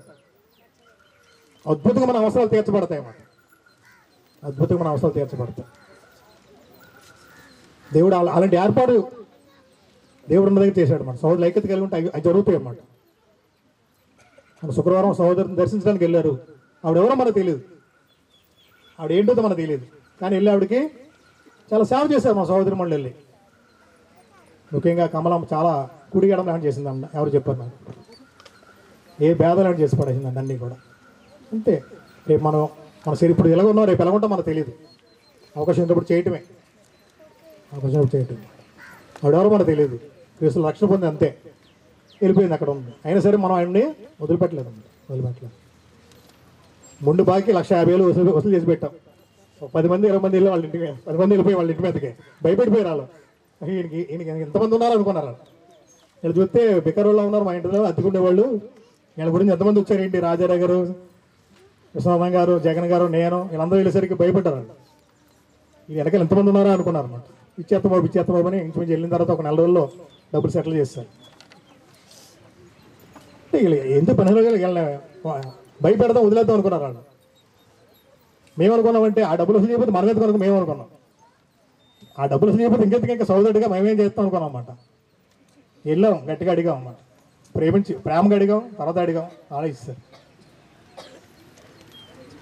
కాబట్టి సహోదరుల ఐక్యత కలిగి ఉంటే మేలే మనోహరమే, రెండు ఉంటాయి అన్నమాట. మేలు మనోహరం రెండు ఉంటాయి. కాబట్టి 2 ఉదాహరణలు, అద్భుతమైన ఉదాహరణలు చెప్పాడు. చూడడానికి ఆనందంగా ఉంటుంది అన్నాడు. ఎంత ఆనందంగా ఉంది మిమ్మల్ని అందరం చూడటం నాకు చాలా ఆనందంగా ఉందన్నమాట. మధ్యాహ్నం భోజనం చేయకపోయినా పర్లేదు, అంత ఆనందంగా ఉంది. ఒక్కొక్క రకమైన డ్రెస్సులు వేసుకొచ్చారు, ఆహ్లాదకరంగా ఉన్నారు అన్నమాట. పిల్లలు, స్త్రీలు, మీరందరూ కూడా చాలా ఆనందంగా ఉందన్నమాట. చాలా ఆనందంగా ఉంది. కాబట్టి అక్కడే అన్నీ ఉన్నాయి అన్నాడు అన్నమాట. అక్కడే అన్నీ ఉన్నాయి. ఇంకెక్కడ లోకంలో ఏమీ లేదండి. నేను మళ్ళీ చెప్తున్నాను, లోకంలో ఏమీ లేదు. లోకం దేవుని యొక్క ఉగ్రత ఉంది, దేవుని యొక్క రౌద్రం ఉంది, దేవుని కోపం ఉంది, మరణం ఉంది, పాపం ఉంది, దేవుని దూరమైన స్థితి ఉంది, దేవుని ఉగ్రత ఉంది. కళ్ళు మూస్తే నరకానికి వెళ్ళిపోతాడు. అగ్ని నుంచి లాగండి, కొంతమందిని అగ్ని నుంచి లాగండి అంటాడు. కొంతమందిని అగ్ని నుంచి బయట లాగండి, ఏదో కదా బతిమాలని లాగండి. బతిమాలతాను అంటాడు. అన్నాడా? నేను బ్రతిమాలు కొంచున్నాను. వెంట్రా బాబు, లోకంలో బ్రతిమాలు కొంచున్నాను అన్నాడా? మాట ఉందా మాట? మిమ్మల్ని బ్రతిమాలు కొంచున్నాను అన్నాడు. మిమ్మల్ని వేడుకొంచున్నాను. లోకంలో ఏమీ లేదు. లోకం అంత మాయగా ఉంది. లోకం శరీరాశ, నేత్ర, జీవుడు నమ్ముతూ ఉంది. ఈ జీవం గల దేవుని సంఘాన్ని చూపించడం లేదన్నమాట. దేవుని సంఘాన్ని మూసేసి అవి చూపిస్తుంది లోకస్తులకి. అందులో భ్రమలో బతికేస్తున్నారు అంతే. కాబట్టి సంఘం వెలుపడి ఏడగల మర్యాదగా ఉండండి. కొంతమందినైనా లాగండి, అగ్ని నుంచి లాగినట్టు లాగండి అంటాడు యువతరాసిన పత్రికలో. బతిమాలండి, వేడుకోండి, వాళ్ళకి అర్థమేలా చెప్పండి, కొంతమందిని రక్షించండి అంటారు. కాబట్టి సోదరుల ఐక్యత కలిగి ఉండట ఎంత మేలు, ఎంత మనోహరం అన్నమాట. చాలా పాఠాలు తిరిగేశాను, నెల రోజులు తిరిగేస్తున్నాను అనమాట. రాయటం పక్కన వేయటం, రాయటం పక్కన వేయటం. ఏం పాఠం చెప్పాలి వీళ్ళకి? 133 కీర్తన మించిన పాట లేదనుకున్నాను అనమాట. తర్వాత వెళ్తాం, ఒక అరగంట కూర్చోవడం, మళ్ళీ తీసి పక్కన వేయటం, అలా అరగంట కూర్చోవడం, మళ్ళీ పక్కన వేయటం. నిన్న వరకు మొన్న వరకు కూడా లెసన్ తయారవ్వలేదు నాకు. ఇంకా కనీసం ఒక వారం రోజుల ముందు లెసన్ తయారవ్వాలి. నిన్న వరకు కూడా ఇంకా నాకు ఇంకా రాలేదు. నిన్న వరకు రాలేదన్నమాట. రాయటం పక్కన వేయటం, రాయటం పక్కన వేయటం. ఏంటి ఇంకా నాకు టైం అయిపోతుంది, నేను ఇంకా మళ్ళీ దాన్ని రివెంజ్ చేసుకుంటూ ఉండాలి. రాలేదని చూస్తే అప్పుడు దొరికింది ఈ కీర్తన అనమాట. దీని మించిన కీర్తన లేదనుకున్నాను అనమాట. దీని మించిన పాఠం లేదనుకున్నాను అంతే. ఇదే ఉన్న దాంట్లో బెస్ట్ అనుకున్నాను అనమాట ఈ సహవాస కూడికలకి. కాబట్టి ఎంత మేలు, ఎంత మనోహరం అన్నట్టు. మరోసారి దేవుని యొక్క సహోదరులకు ఐక్యత గురించి మళ్ళీ కొన్ని మాటలు చదువుకుందాం. ఎఫెసీయులకు రాసిన పత్రిక 4వ అధ్యాయం.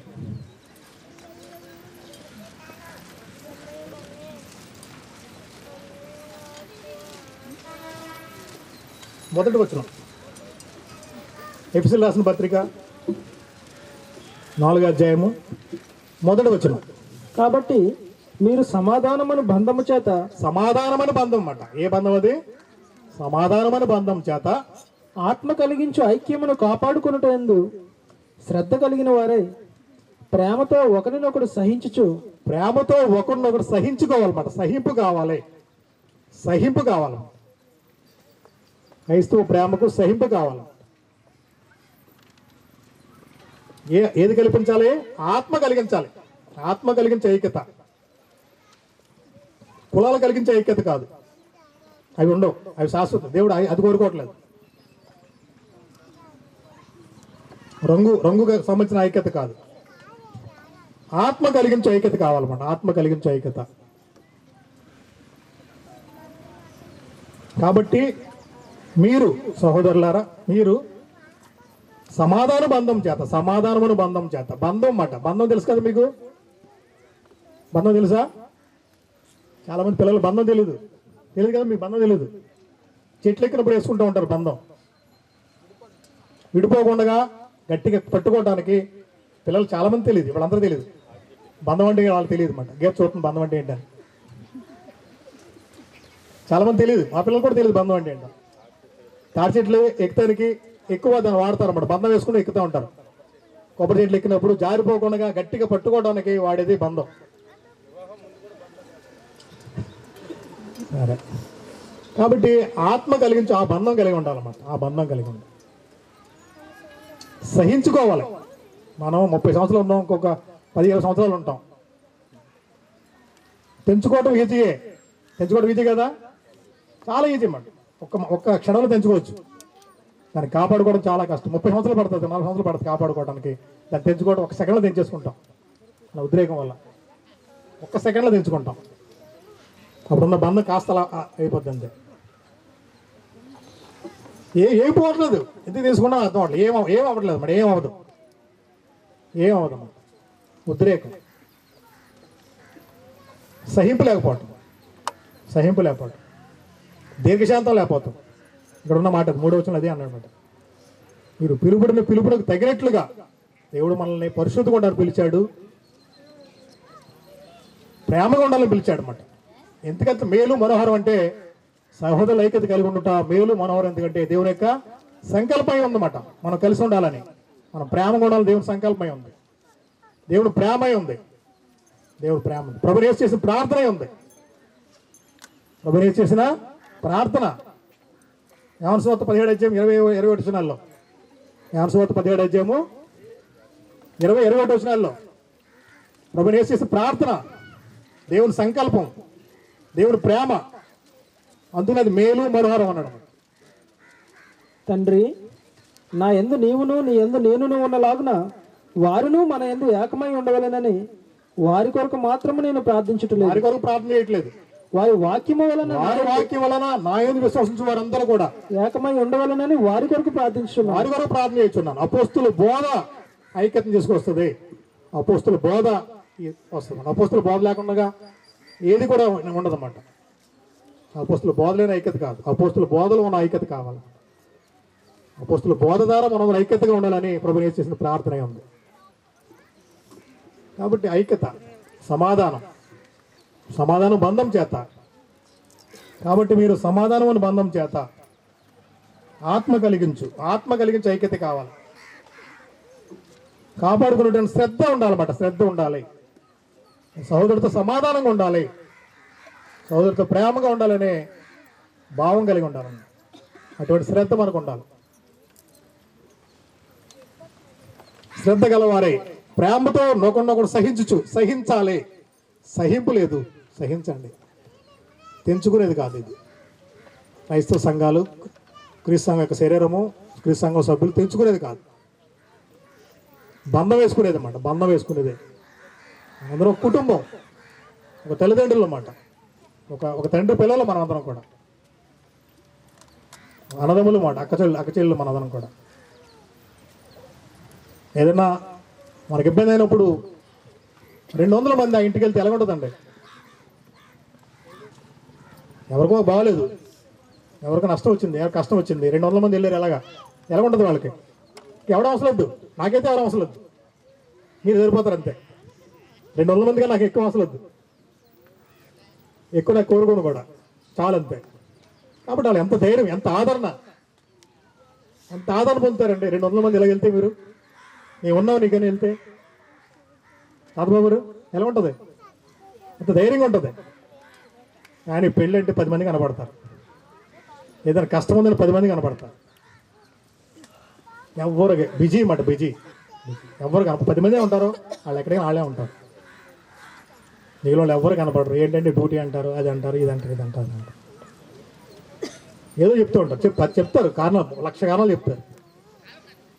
అందంగా 1,00,000 రూపాయలు పెళ్లి చేసుకుంటే మనం పోతే ఎంత పోద్దా? ఒక డ్యూటీ మారేసుకుంటే ఓ 3,000 పోద్దా, 2,000 పోద్దా, ఒక 1,000 రూపాయలు పోద్దా? పోనండి, దానికన్నా ఎక్కువ. అది కావాలి, మనకి ఇది కావాలనుకుంటాం. కాబట్టి సహోదరులు ఏదైనా కార్యక్రమం పెడితే అందరూ అటెండ్ అవ్వండి. 200 మంది అటెండ్ అవ్వండి. మా సంఘం ఎంతమంది వస్తారు పెరిగితే 200 మంది వస్తారని చెప్పగలగాలన్నమాట. ఒకప్పుడు బుధవారం ప్రార్థన అంటే 60 మంది అనేవాళ్ళం. ఇప్పుడు అది 120, 130కి వెళ్ళిపోయింది. వెళ్ళిందా? 130కి వెళ్ళిపోయింది. ఎందుకంటే పేర్లు చూస్తున్నది 130కి వెళ్ళిపోయింది. ఇంకా అభివృద్ధి చెందండి. 2026 బతుకుంటే 27 అలా చేసరికి 200 మంది వస్తారు, 250 మంది వస్తారు మా సంఘం అని చెప్పగలగాలి. మొన్న కొత్తగా 3 ఈ సంఘంలో చేర్చబడ్డారు. అలాగే ఒకళ్ళు చేర్చుకురండి, వాళ్ళ ద్వారా ఇంకొకళ్ళు అలా చేర్చబడండి సంఘంలో. అనుదినము దేవుడు సంఘంలో చేర్చబడుతూ ఉంటారు అన్నమాట, చేర్చబడుతూ ఉంటారు. అందులో ఎప్పటికప్పుడు నేను మొదలు చెప్తున్నాడు, ఎప్పటికప్పుడు లేటెస్ట్ ఫోటో నేను క్యాలెండర్లో వేస్తాను. మీరు ఏమనుకోండి, నాకు సంబంధం. ఎప్పటికప్పుడు లేటెస్ట్ ఫోటో వేస్తాను నేను. కొత్త వాళ్ళు వస్తూ ఉంటారు, పాత వాళ్ళు వెళ్ళిపోతూ ఉంటారు. లేటెస్ట్ ఫోటో వేస్తాను నేను. ఇప్పుడు దిగిన ఫోటో నెక్స్ట్ ఇయర్ వస్తుంది అన్నమాట. పాతానికి వెళ్ళను నేను. కాబట్టి ఎప్పటికప్పుడు లేటెస్ట్గా అలా వస్తూ ఉన్నాను, జాయిన్ అవుతూ ఉంటాను, సంఘంలో చేర్చబడుతూ ఉన్నాను. సందర్భం వదిలేసాం. కాబట్టి అది మేలు మనోహరం మాట, ఇది ఐక్యత కలిగి ఉండటం. 3వ వచనం, మీరు పిలుపునికి తగినట్లుగా దీర్ఘశాంతం కూడిన సంపూర్ణ వినయంతోను సాత్వికంతోను నడుచుకోవాలని ప్రభువుని బట్టి క్రైతని నేను బ్రతిమాలు కొనుచున్నాను. బ్రతిమాలుకుంటున్నాడంట, వేడుకుంటున్నాను అనే మాటలు గ్రంథంలో ఉంటాయన్నమాట. వేడుకుంటున్నాను, బ్రతిమాలు కొనుచున్నాను. అందరూ సమాధానంగా ఉండండి, బ్రతిమాలు కొనుచున్నాను. కాబట్టి మీరు సమాధాన బంధం చేత ఆత్మ కలిగిన ఐక్యత కాపాడుకున్నట్టు శ్రద్ధ గలవారై ప్రేమతో నొక్కనొకటి సహించు మీరు పిలుపునికి తగినట్లుగా దీర్ఘశాంతం కూడిన మీరు సంపూర్ణ వినయంతోను సాత్వికముతోనూ నడుచుకుని వాళ్ళని ప్రభువుని బట్టి క్రైతని నేను మిమ్మల్ని బ్రతిమాలు కొనుచున్నాను. శరీరం ఒక్కటే, సంఘం ఒకటే, అనేక సంఘాలు లేవు. అలా చెప్తున్నాను, సంఘం ఒకటే. యేసు సంఘాన్ని శరీరంతో పోల్చాడు, సంఘం ఒకటే. తర్వాత ఆత్మ ఒకటే, ఒకే ఆత్మ. మనం ఆ ప్రకారం మీ పిలుపు విషయమే ఒకటే నిరీక్షణ అన్నమాట. అనేక నిరీక్షణలు లేవు. ప్రభువు యేసు వస్తాడు, ఆయనతో పాటు వెళ్ళిపోతాం, ఒకటే నిరీక్షణ. ప్రభువు యేసు వస్తాడు, బ్రతుకుంటే ఆయనతో పాటు వెళ్ళిపోతాం. చనిపోయిన వాళ్ళు ముందే వెళ్ళిపోతారు, బ్రతుకున్న వాళ్ళు మనం ఆయనతో పాటు వెళ్ళిపోతాం. అదే నిరీక్షణ, ఒకటే నిరీక్షణ. ఇంకా ఒకటే పిలుపు విషయం ఒకటే నిరీక్షణ కలిగి ఉంటూ పిలుపు పెడుతుంది. ప్రభు ఒక్కడే, విశ్వాసం ఒకటే విశ్వాసం, అనేక విశ్వాసాలు లేవు. బాప్తిసం ఒకటే, అన్నీ ఒకటే 7 చెప్పాడు అన్నమాట. కాబట్టి ఆత్మ కలిగిన ఐక్యతను కాపాడుకోవాల్సిన వారు. పిలుపు రాసిన పత్రిక 2వ అధ్యాయము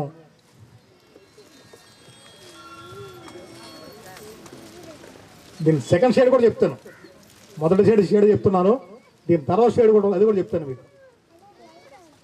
అది ఎంత అందహీనంగా ఉండదో అది కూడా చెప్తాను మీకు. పిలుపు రాసిన పత్రిక 2వ అధ్యాయము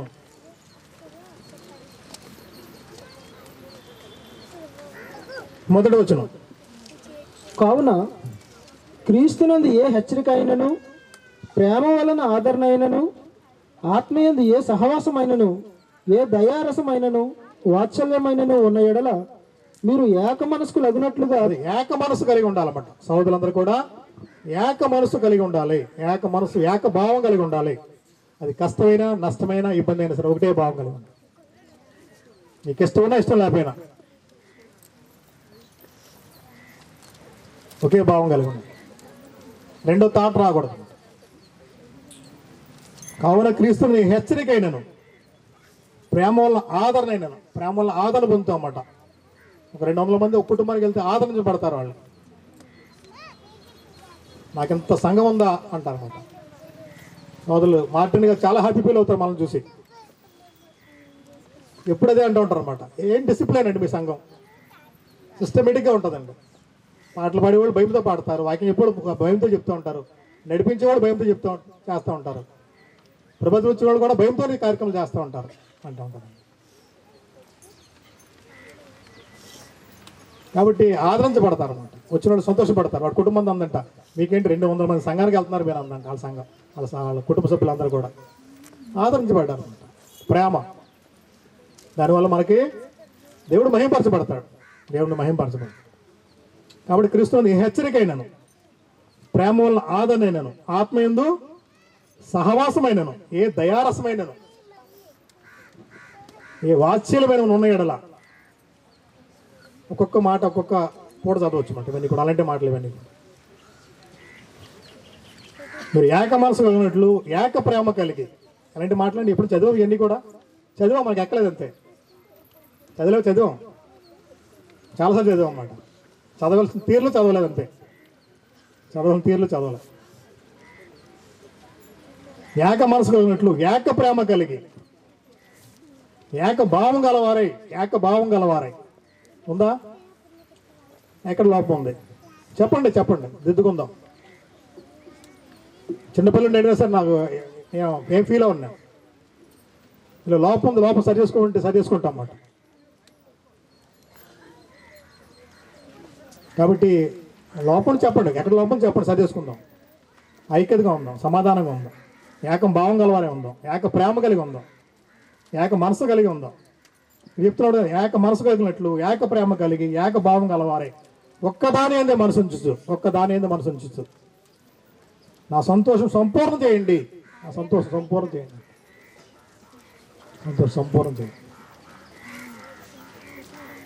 మూడో వచనం. కక్ష చేతనైనను వృధాతిశయం చేతనైనను ఏమీ చేయక, కక్ష చేత చేయొద్దు, వృధాతిశయం చేత చేయొద్దు, వినయమైన మనసు గలవారై ఒకరినొకడు తనకంటే యోగ్యుడని ఎంచుచు. అది మాట, ఒకరికొకరు తనకంటే యోగ్యుడని ఎంచుచు. ఏక మనసు, ఏక భావం, ఏక తాత్పర్యం ఉండాలన్నమాట. తనకంటే యోగ్యుడని ఎంచాలన్నమాట. సహోదరుల ఐక్యత కలిగి ఉండడం ఎంత మేలు, ఎంత మనోహరం అన్నమాట. ఎంత మేలు, ఎంత మనోహరం. అది తల మీద పోయబడి అహరోను గడ్డ మీదగా కారి అంచుల వరకు సియోను కొండ దిగవచ్చు, మంచు వలె ఉంటుంది అన్నాడు. దేవుని యొక్క ఆశీర్వాదాలు, దేవుని యొక్క సమస్తం అక్కడే ఉంటుంది, ఇంకెక్కడ ఉండదు. ఐక్యత దగ్గరే ఉంటుంది. ఐక్యత లేకపోతే ఏముండదు అక్కడ. పరిశుధాత్మ ఉండడు, దేవుడు ఉండడు, ప్రభు యేసు ఉండడు అక్కడ. ఐక్యత లేని దగ్గర ఉంటాడు ఆయన, ఉండడు, వెళ్ళిపోతాడు. అప్పుడు ఆ సంఘం జీవంగల సంఘం అవ్వదు, జీవంగల సంఘం కనబడదు అన్నమాట. మృతమైన సంఘం అవుద్ది. జీవముగల దేవుడి సంఘములు అంటే ఆయన వాళ్ళందరూ ఉంటారు అన్నమాట. వాక్యం ఉంటుంది, భయం ఉంటుంది, పరిశుద్ధాత్మక సహవాసం ఉంటుంది, పరిశుద్ధాత్మక నడిపింపు ఉంటుంది. పరిశుద్ధాత్మ మనలో ఉంటాడు, ప్రభువైన యేసు మనలో సంచారం చేస్తాడు. దేవుని యొక్క నివాసయోగ్యంగా ఉంటుంది. నేను సీఎం ఏర్పాటు చేసుకున్నాను, నేను అక్కడే నివాసం ఉంటాను అంటాడు అన్నమాట ఆయన. ఆయన లేకపోతే ఆయన ఉండడు, క్రీస్తు ఉండడు, పరిశుద్ధాత్మ ఉండడు, సాతాను కాపురం చేస్తాడు.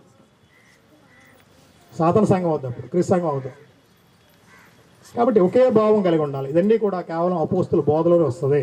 అపోస్తుల బోధకు విధేయ చూపితే వస్తుంది, అపోస్తుల బోధ వింటే వస్తుంది. అపోస్తుల గారు 2:42 ఆ మాట. అపోస్తుల గారు 2:42, అపోస్తుల గారు 2:42.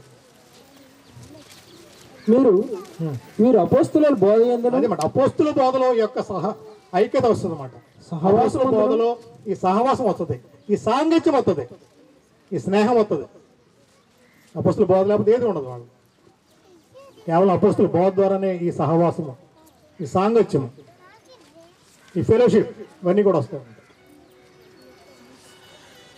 చదువు. మీరు అపోస్తుల బోధ యందును సహవాసమందును రొట్టె విరుచుట యందును ప్రార్థన చేయుట యందును ఎడతెగక ఉండిరి. ఎడతెగక ఉంటారు అన్నమాట. ఇప్పుడు సెకండ్ షేర్ చెప్తాను చూడండి, అది ఎలా ఉంటుందో. ఏంటిది? దాని వెనకాల ముందే చదువుకున్నాం మనం. వెనకాల చెప్తాను చూడండి, అంత అసహ్యంగా ఉంటుందో, అంత హీనంగా ఉంటుంది అన్నమాట. కోప్పడివాడు అందంగా ఉంటాడా? అందంగా ఉంటాడా? అంత హీనంగా కనపడతాడు.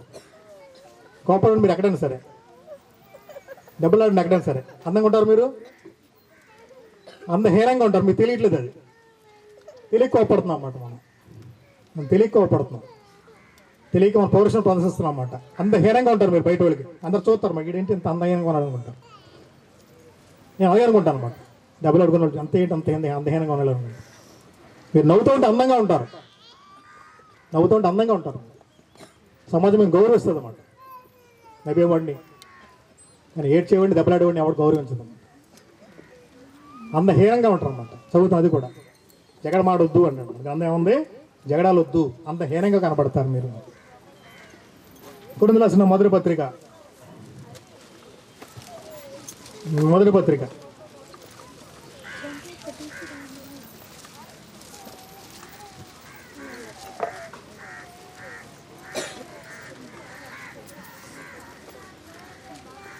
10వ వచనంలో అందంగా చెప్పాడు, తన కింద అందహీనంగా చెప్పాడు అన్నమాట. 10వ వచనంలో 1:10 సహోదరులారా మీరందరూ ఏకభావంతో మాట్లాడవలననియు మీలో కక్షలు లేక ఎటువంటి కక్షలు ఉండకూడదు అన్నమాట. ఏక మనస్సుతోనూ ఏక తాత్పర్యంతోనూ మీరు సన్నద్ధులై ఉండవలనని మన ప్రభువైన యేసుక్రీస్తు పేరట మిమ్మల్ని వేడుకుంటున్నాను. దేవుని సంకల్పం ఉంది, దేవుని ప్రేమ ఉంది, దేవుని యొక్క సాంగత్యం అంటది. మన సాంగత్యం యొక్క ఐడెంటిటీ అది. ఏక తాత్పర్యం కలిగి ప్రభువైన యేసుక్రీస్తు పేరు మమ్మల్ని వేడుకుంటున్నాను. సెకండ్ షేర్ చెప్తున్నాను అనమాట. దాని పక్క చెప్తున్నాను. 11వ వచనం చదివాము. నా సహోదరులారా మీలో కలహములు కలవని మిమ్మల్ని గూర్చి క్లోయ ఇంటి వారి వలన నాకు తెలియవచ్చు. మీలో కలహాలు ఉన్నాయన్నాడు అనమాట. మీలో కలహాలు ఉన్నాయన్నాడు. నాకు తెలుసుకున్నాను, అలా ఇన్ఫర్మేషన్ వచ్చింది నాకు. క్లోయ అయిన వారు తెలిసిందన్నమాట ఆయనకి. మీలో ఒకడు నేను పౌలు వాడను, ఒకడు నేను అపోల్లో వాడను, మరి ఒకడు నేను కేఫా వాడను, ఇంకొకడు నేను క్రీస్తు వాడనని చెప్పుకొనుచున్నారని నా తాత్పర్యం అన్నమాట. తాత్పర్యం ఎవరు? పౌలు వాడేవారు, అపోలో వాడేవారు. నేను పౌలు వాడను, నేను అపోలో వాడని చెప్పుకుంటున్నారు అనమాట. వాస్తవం అందరి పేర్లు కాదు, వాళ్ళ మీద పెట్టుకున్నాడు అంతే. లోపలికి వెళ్తే ఆ మాట కనబడుతుంది. అది వాళ్ళ బలమైన వాళ్ళు కాబట్టి వాళ్ళ మీద పెట్టుకున్నాడు. అది అక్కడ వేరే డివిజన్ ఉంది అక్కడ అన్నమాట. నేను అపోలో వాడను, పౌలు వాడని చెప్పుకుంటున్నాను. నా సహోదరులు మీలో కలహం కలవని మిమ్మల్ని గురించి కోయ ఇంటి వారి వల్ల నాకు తెలిసి వచ్చింది. మీలో ఎవడం ఉన్నారు, నేను పౌలు వాడను, నేను అపోలో వాడను, కొంతమంది నేను క్రీస్తు వాడనని చెప్పుకుంటున్నాను. మనందరం ఎవరని చెప్పుకోవాలమ్మా? నేను క్రీస్తు వాళ్ళము, క్రీస్తు చెందిన వాళ్ళము. క్రీస్తు ప్రభు మా కొరకు బలైపోయాడు, క్రీస్తు ప్రభు మా కొరకు సిలువేయబడ్డాడు, క్రీస్తు ప్రభు మా కొరకు సమాధి చేయబడ్డాడు, పునరుత్థానం అయ్యాడు, ఆయన మా కొరకు రక్తం కార్చాడు. మేము క్రీస్తు వాళ్ళము, పౌలు వాళ్ళం కాదు, అపోలో వాళ్ళం కాదు. మేము మేము వాళ్ళకి చెందిన వాళ్ళం కాదు. దురాభిమానాన్ని మానుకోవాలన్నమాట. కొన్నిసార్లు దురాభిమానం ఉంటుంది ఎక్కువ, క్రీస్తు కన్నా ఎక్కువ అభిమానం ఉంటుంది వాళ్ళ మీద. క్రీస్తుని మించి అభిమానం ఉంటుంది అన్నమాట. అది ప్రదర్శించొద్దు ఎప్పుడు కూడా. క్రీస్తు కన్నా మనకు ఎవరో ఎక్కువ కాదు, క్రీస్తు కన్నా మనకు ఎవరు ఎక్కువ కాదు, మనం చెప్తున్నాం అన్నమాట. క్రీస్తు తర్వాత ఎవరైనా సరే దురాభిమానాన్ని చాటుకోవద్దు, సంఘాలు విడిపోతాయి. దురాభిమానం వద్దు. అభిమానం ఉంటే మీ ఇంటి దగ్గర, బయట, సంఘాల్లో కాదు. అప్పుడు దురాభిమానం ఎక్కువైపోయింది. అభిమానం వీళ్ళకి కొరింథీయుల అభిమానం ఎక్కువైపోయింది అన్నమాట. మీరు క్రీస్తు వాళ్ళు, అక్కడ 13 చెప్తున్నాడు, క్రీస్తు విభజించబడి ఉన్నాడా? పౌలు మీ కొరకు సిలువేయబడ్డా? ఎవరు సిలువేయబడ్డారు మన కొరకు? క్రీస్తు కొరకు సిలువేయబడ్డాడు. క్రీస్తు వాడను అని చెప్పుకోవాలన్నమాట. క్రీస్తు వాడను. అక్కడే 3:1 సహోదరులారా, ఆత్మ సంబంధులైన మనుషులతో మాట్లాడినట్టు నేను మీతో మాట్లాడలేకపోతున్నాం. ఎందుకంటే మీరు ఇంకా శరీర సంబంధంగానే ఆలోచన చేస్తున్నారు, ఇంకా శరీర సంబంధంగానే ఉన్నారు. ఏమాత్రం అభివృద్ధి చెందలేదు, ఏమాత్రం ఆత్మీయస్థితి రాలేదు. శరీర సంబంధంగానే ఆలోచన చేస్తున్నారు, శరీర సంబంధంగానే ఊహించుకుంటున్నారు, శరీర సంబంధం కార్యాలు చేస్తున్నారు. 3:1 సహోదరులారా, ఆత్మ సంబంధ మనుషులతో మాట్లాడి నేను మీతో మాట్లాడకపోతే శరీర సంబంధులైన మనుషులే అనియు క్రీస్తునందు పసిబిడ్డలే అనియు. పసిబిడ్డలుగా ఉన్నారు, ఇంకెంతకాలమైన పసిబిడ్డలుగానే ఉన్నారు. మీతో మాట్లాడవలసి వచ్చును. పసిబిడ్డలా మాట్లాడాల్సి వస్తుంది అన్నమాట. అప్పటిలో మీకు బలము చాలకపోయినందున పాలతోనే మిమ్మల్ని పెంచుతుంది కానీ. కాబట్టి ఇంకా పసిబిడ్డలాగా ఉండొద్దు. పసిబిడ్డలు అంటారన్నమాట, నాకు ఉప్పు వద్దు, ఇడ్లీ కావాలి అంటా ఉంటారు. అలా ఏమంటారు? నాకు ఎదొద్దు, ఇది కావాలంటా ఉంటారు. పసిబిడ్డలా అంటారు అన్నమాట. అక్కడ కాదు, ఇక్కడ అంటా ఉంటారు. అలాగే చేస్తారన్నమాట. అలాగే చేయొద్దు. కొత్త ఇళ్ళలాగా అరుగుతూ ఉంటారు. ఇది మన అందరి ఇల్లు అమ్మా, ఇది అమ్మగారి ఇల్లు, అత్తడి ఇల్లు కాదు. అలగొద్దు దయచేసి. ఇది అమ్మగారి ఇల్లు, అత్తడి ఇల్లు కాదు.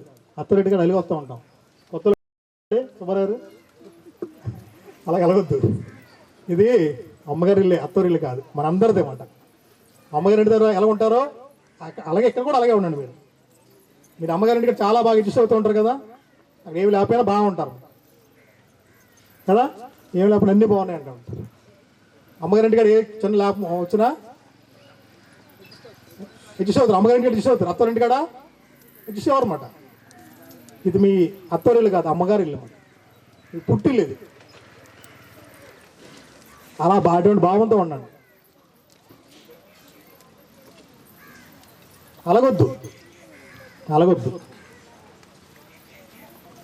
చిన్నపిల్లల వ్యవహరించొద్దు. ఒకే భావం కలిగి ఉండండి, ఒకే తాత్పర్యం కలిగి ఉండండి. ఏదైనా మన మేలు కొరకు దేవుడు చేస్తాడు. చదివమ్మా, నేను బయటికి వెళ్ళిపోతాను ఒక్కొక్కసారి. చదివా. అప్పటిలో మీకు బలము చాలకపోయినందున పాలతోనే మిమ్మల్ని పెంచుతుంది కానీ అన్నంతో మిమ్మల్ని పెంచలేదు. మీరు ఇంకనూ శరీర సంబంధులై ఉండటం వలన ఇప్పుడునూ మీరు బలహీనులై ఉన్నారు కారా? ఇప్పుడు శరీర సంబంధం ఉన్నంత కాలం బలహీనలే, బలమైన వాళ్ళు కాదు అన్నమాట. మీరు అసూయయు కలహమును ఉండగా మీరు శరీర సంబంధులై మనుషుల రీతిగా నడుచుకున్నవారు కారా? ఒకడు నేను పౌలు వాడను, మరి ఒకడు నేను అపోల్లో వాడను అని చెప్పేటప్పుడు మీరు ప్రకృతి సంబంధులైన మనుషులు కారా? ప్రకృతి సంబంధం మనుషులు కాదా? ప్రకృతి సంబంధం మనుషులు కాదా? శరీర సంబంధం మనుషులు కాదా? ఇప్పుడు దురాభిమానాన్ని మానుకోవాలి. సంఘాల్లో క్రీస్తు ప్రభు పక్షాన్ని నిలబడాలి. మేము క్రీస్తు వాడము. మీరు ఎవరు వాళ్ళు? నేను క్రీస్తు వాడిని. అపోల్లో ఎవడు, పౌలు ఎవడు? పరిచారకులే కదా. పరిచారకులు మేమందరం కూడా. మేమందరం ఎవరమో పనిచేయడానికి వచ్చిన వాళ్ళం, దేవుని యొక్క పనిచేయడానికి వచ్చిన వారు అన్నమాట. పనివారం. ఇది ఎవరిది? దేవుంది. ఇది ఈ సంఘం ఎవరిది? దేవుంది. ఈ గృహం ఎవరిది? దేవుంది. ఈ తోట ఎవరిది? దేవునిది. ఇవన్నీ దేవునియే. ఈ తోటలో పనిచేయడానికి వచ్చిన పనివారం మాత్రం, కేవలం పనివారం మాత్రమే. దేవుని ధన విషయంలో జాగ్రత్తగా ఉంటాం. కక్కుర్చిపడం, జాగ్రత్తగా ఉంటాం అంతే. కక్కుర్తి అనుకోద్దు ఎవరు కూడా. కక్కుర్తి పడం. ఎవరికైనా అన్నప్పుడు గడ్డిమేడి దగ్గర కుక్కలా ఉండాలన్నాడు దేవుని డబ్బుల విషయంలో. గడ్డిమేడి దగ్గర కుక్కలా ఉండాలన్నమాట. అది తిందో ఇంకోటి తినేవు అన్నమాట. అలాగని పిసినార్థంగా ఉందామంటే దానికోసం కాదు డబ్బులు, అవసరం దగ్గర ఖర్చు పెట్టాలన్నమాట. అనవసరం ఖర్చు పెట్టకూడదు. దేవుడు ధనాన్ని అనవసరంగా ఖర్చు పెట్టకూడదు, అవసరంగా ఖర్చు పెట్టాలి. ఎవరు కృష్ణ దగ్గర అన్నాడంట, ఆయన ఏంటి అంత పిసినారికి బేరాలు ఆడుతున్నాడు అన్నాడంట. కొంచెం బేరాలు ఆడం మరి, ఆ దేవుని డబ్బులు, ఆ డబ్బులు అయితే అంతగా బేరాలు ఆడం. కాబట్టి దేవుని డబ్బులు అవి చాలా జాగ్రత్త ఖర్చు పెడతాం. దేవుని ధనంగానే ఉంటుంది అన్నమాట. జాగ్రత్త ఖర్చు పెట్టేవాళ్ళు గృహ నిర్వాహకులు మాత్రమే, అంతే. దేవునిది ఇది, మనది కాదు. మన కేవలం పనివారం మాత్రమే, పని చేసుకెళ్ళిపోవడం వరకే, ఎవరిది కాదు ఇది, అది దేవునిది అంతే. చదివమ్మా. ఒక్కొక్కరికి ప్రభు అనుగ్రహించు ప్రకారము వారి ద్వారా మీరు విశ్వసించితిరి. నేను నాటితిని, అప్పల్లో నీళ్లు పోసెను, వృద్ధి కలుగజేసిన వాడు దేవుడే చేస్తేనే వచ్చింది తప్ప మాలో ఏం లేదు. కాబట్టి వృద్ధి కలుగజేయి దేవునిలోనే గాని నాటువానిలోనైనను నీళ్లు పోయి వానిలోనైనను ఏమీ లేదు. మేము నిమిత్త మాత్రం అంతే, దేవుడు పని చేస్తున్నాం అంతే. పనివారం అంతే. నాటువాడును నీళ్లు పోయేవాడును ఒకడే. ప్రతి వాడును తాను చేసిన కష్టము కొలది జీతం ఉంటుంది అన్నమాట. మేము కష్టపడేదానికి జీతం ఉంటుంది. దేవుడు మాకు జీతం ఇస్తాడు. మేము దేవుని జత పనివారమై ఉన్నాము. అది దేవుని యొక్క జత పనివారము. మీరు దేవుని వ్యవసాయమును దేవుని గృహంలో ఉన్నారు. దేవుని యొక్క వ్యవసాయము దేవుని గృహమై ఉన్నారు. కేవలం గృహ నిర్వాహకులం మేము గృహ నిర్వాహకులం అన్నాడు. మరి గృహ నిర్వాహకులు అంటే గృహం మంద కాదు, అక్కడ పని చేయడం వచ్చిన వారు, కాపాడే వాళ్ళ మధ్య. అక్కడ 4-1 వచ్చిన అంటాడు అన్నమాట. 4 కాబట్టి ఎన్ని ఎక్స్ప్లెయిన్ చేయడం టైం సరిపోతుంది, దాటేస్తున్నాం. 4-1 వచ్చిన ఇలాగున క్రీస్తు సేవకులమనియు దేవుని మర్మముల విషయంలో గృహ నిర్వాహకులమనియు ప్రతి మనుషుడు మమ్మల్ని భావించాలి. ప్రతి మనుషుడు మమ్మల్ని భావించాలి. కేవలం గృహ నిర్వాహకులమే, మేమేం గొప్పవారం కాదు. ఎవరికైనా బాధించవచ్చు తప్ప అంత మాత్రం గొప్పవాడు ఏం కాదు. వృద్ధి చేసేవాడు దేవుడే. అంత పని చేసి ఇంత పని చేసి చెప్పడం కూడా ఏం పని చేయట్లేదు. ఎవరు ఒకళ్ళిద్దరి మీద పడుతుంది భారం అంతా. అదే బాధపడుతున్నాను, ఒకళ్ళిద్దరి మీద పడుతుంది. నేను చెప్పేది నెక్స్ట్ ఇయర్ నుంచి నాకు ఒక ప్రపోజల్ ఉంది, సంఘంలో పెట్టి దాన్ని ఇంప్లిమెంట్ చేస్తాను అనమాట. 7 పరిచారికలు అంటే పరిచారికలుగా ఇంకా అర్హత రాలేదు. ఇంకా వాళ్ళని పనిగా పెట్టుకుంటాం అన్నమాట. కొంతకాలం వాళ్ళని పెట్టిన తర్వాత ఆ తర్వాత పరిచయాలకు ఏర్పాటు చేస్తాం. 7 వాళ్ళకి ఇలాంటి బౌద్ధ సంబంధం వాటి చేయడానికి, మీటింగ్ల కొరకు, స్వార్థ కూడీల కొరకు, ఇలాంటి సహవాస కూడీలకు, ఇలాంటి వాళ్ళే తిరిగి వాళ్ళే ఏర్పాటు చేసి వాళ్ళే ఫైనల్ చేస్తారు. 7 ఉంటారు, వాళ్ళే పరిచారికులుగా ఉంటారు. పరిచారికులు ఇంకా అర్హత ఇంకా రాలేదు వాళ్ళకి. పరిచారికులు తయారు చేయ బాధ్యత ఉంది, స్వార్థకులు తయారు చేసే బాధ్యత ఉంది, సంఘ పెద్దలు తయారు చేయాలి. ఇవన్నీ భారాలు ఉన్నాయి దేవుని సంఘం మీద. పరిచారకులు తయారు చేసి వాళ్ళ చేత పని చేయించుకోవాలి. సువార్థులు పనిచేసి వాళ్ళ చేత బయట వాక్యం చెప్పించాలి. బోధకులు తయారు చేయాలి వచ్చిన వాళ్ళని వాక్యం బోధించడానికి. నెక్స్ట్ సండే అదే చెప్తాను మీకు. ఇప్పుడు ఇంత భారమైన పని ఉందన్నమాట. కలహాలు పెట్టుకుని ఆడి మీద ఈడి మీద దెబ్బలు అడుగుని మన టైం వృధా అవుతుంది అన్నమాట. మన టైం అంతా వాళ్ళ కోసం చెప్పుకోవడానికి వేస్ట్ అవుతుంది. కాబట్టి కేవలం గృహ నిర్వాహకులే మేము. దేవుని పని చేయడానికి మాత్రమే ఉన్నామంట. ఆయన పని చేయడానికి వచ్చాం. ఆయన తోటలో పని చేయడానికి పిలువబడ్డ వాళ్ళమే. పని అయిపోయినట్టు మాకు చేతిలో ఇచ్చేస్తాడు. ఎవరి చేత వాళ్ళకి ఇస్తాడని చేతిలో పెడతాడు. సాయంకాలం అయినప్పుడు ఎవరి నాణ్యం వాళ్ళకి చేతిలో పెడతాడు. కాబట్టి జగడాలు ఆడటం అనేది అందహీనం అన్నమాట. ఎవరితో ఈ రోజు నుంచి జగడాలు ఆడటం మానేయండి. చాలా అందహీనం కనబడతారు మీరు. సామెతల గ్రంథం 6వ అధ్యాయము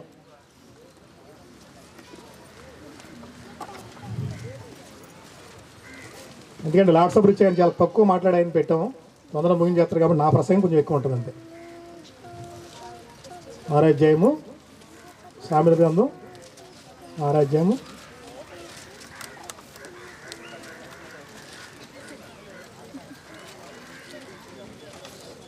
6:16 యెహోవాకు అసహ్యములైనవి 6 కలుగు. అన్నీ వద్దు, 7 కూడా నాకు అసహ్యమే. 19 చదివమ్మా, మనకు టైం లేదు. 19 వచ్చిన లేని వాటిని పలుకు అబద్ధ సాక్షియు. లేని వాటిని పలికి సహోదరుల మధ్య జగడాలు పుట్టిస్తారన్నమాట. లేని వాటిని పుట్టిస్తారన్నమాట జగడాలు పుట్టించడానికి. అలాంటి పనులు చేయొద్దు. దేవుని సంఘంలో పరిశుద్ధంగా ఉండడానికి పిలవబడిన వారము, నిశ్చితంగా వెళ్ళడానికి పిలవబడిన వారము. లేని పని మాటలు, అబద్ధ మాటలు చెప్పొద్దు. సహోదరుల మధ్య జగడాలు పుట్టించొద్దు. ఇక్కడ 17వ అధ్యాయము సామెతల గ్రంథం 17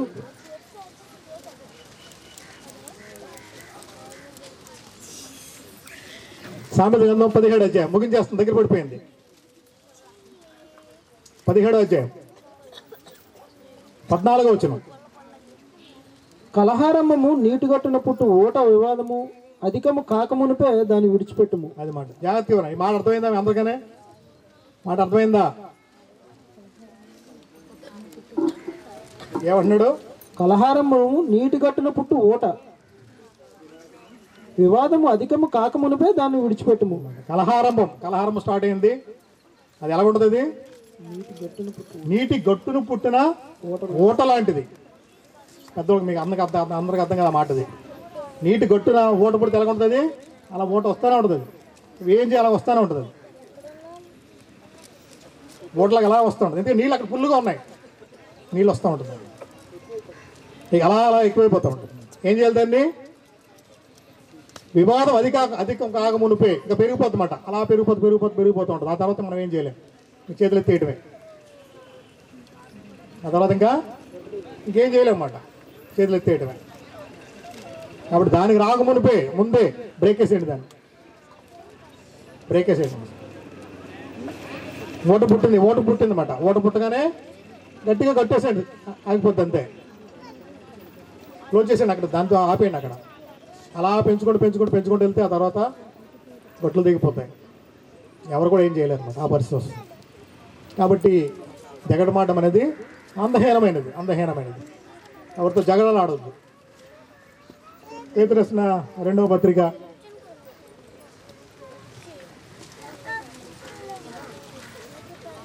2వ పత్రిక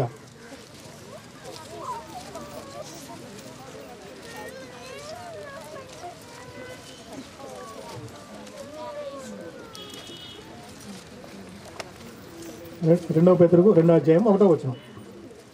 మరియు అబద్ధ ప్రవక్తుల ప్రజల్లో ఉండిరి, అటువలనే మీలోనూ అబద్ధ బోధకులుందరు.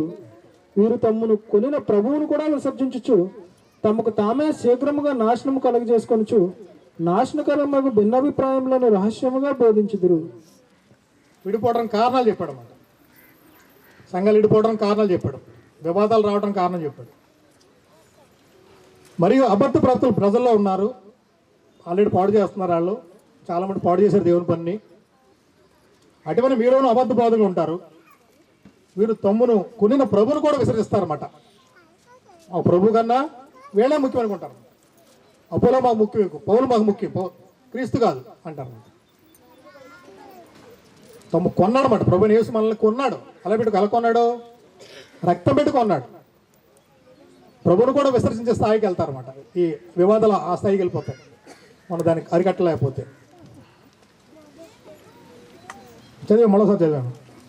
మరియు అబద్ధ ప్రవక్తుల ప్రజల్లో ఉండిరి, అటువలనే మీలోనూ అబద్ధ బోధకులందరూ. వీరు తమ్మును కొనిన ప్రభువును కూడా విసర్జించుచు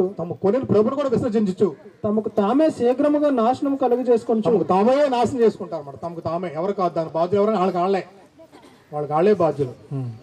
నాశనకరముగా భిన్నాభిప్రాయములను రహస్యంగా బోధిస్తారు అన్నమాట. రహస్య బోధలు ఏమొద్దు మాట, రహస్యంగా బోధించొద్దు. కాబట్టి ప్రభును విసర్జించొద్దు. ప్రభు పక్షాన మనం ఉండాలి, క్రీస్తు వాడుగా ఉండాలి. నువ్వు ఎవరు వాడువు? నేను క్రీస్తు వాడను, పౌలువాడు కాదు, అపోలువాడు కాదు, క్రీస్తు వాడనే. క్రీస్తు నా కొరకు చనిపోయాడు. నేను ప్రభువులో క్రీస్తు వాడుగా ఉండవలసిన అవసరం ఉంది. గలతీయుల రాసిన పత్రిక 5వ అధ్యాయం. భక్షించుకుంటారంటాడు అక్కడ, ఒకరు కరుచుకుంటారన్నాడు. అంత అందహీనమైన పని చూడండి. సోదరులమై ఉండి అలా ఉంటామా? గలతీయుల రాసిన పత్రిక 5వ అధ్యాయం.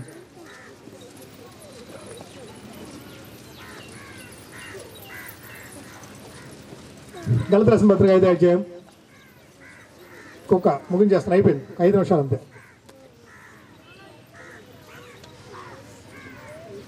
15వ వచనం. అయితే మీరు ఒకరినొకడు కరుచుకుని భక్షించిన ఎడల మీరు ఒకరి వల్ల ఒకడు బొత్తిగా నశించిపోదురేమో చూచుకొనుడి. నశించిపోతాం అన్నమాట. ఒకవేళ ఇలాగే గొడవలు మనం ఉంచుకున్నట్టయితే, దాన్ని స్టాప్ చేయకపోతే ఎవరైనా సరే, ఎక్కడైనా సరే నాశనం అయిపోవడానికి అన్నమాట. నాశనానికే దారి తీస్తుంది. ఖర్చుకునే స్థాయికి వెళ్ళొద్దు, భక్షించుకునే స్థాయికి వెళ్ళొద్దు. తగ్గి ఉందన్నమాట. అవతల వ్యక్తి ఒకవేళ ఎక్కువ అయితే మనం తగ్గి ఉందాం, తగ్గించుకుందాం. ఇంతకు చెప్పండి, మంచి వాక్యం చెప్పండి అన్నారు, మంచి వాక్యం చెప్తాం. మనం తగ్గించుకొని దేవుని ఒక వాక్యం లోబడి అలా బ్రతికినప్పుడే అది ఫలిస్తుంది.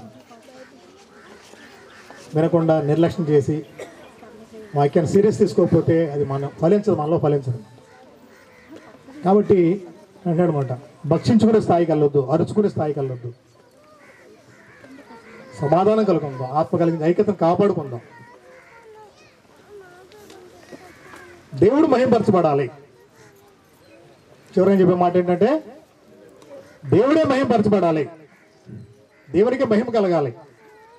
దేవునికి మహిమ కలుగు కాక అంటూ ఉంటారు. దేవునికి మహిమ కలగాలి, మన ద్వారా దేవుడు మహింపరచబడాలి.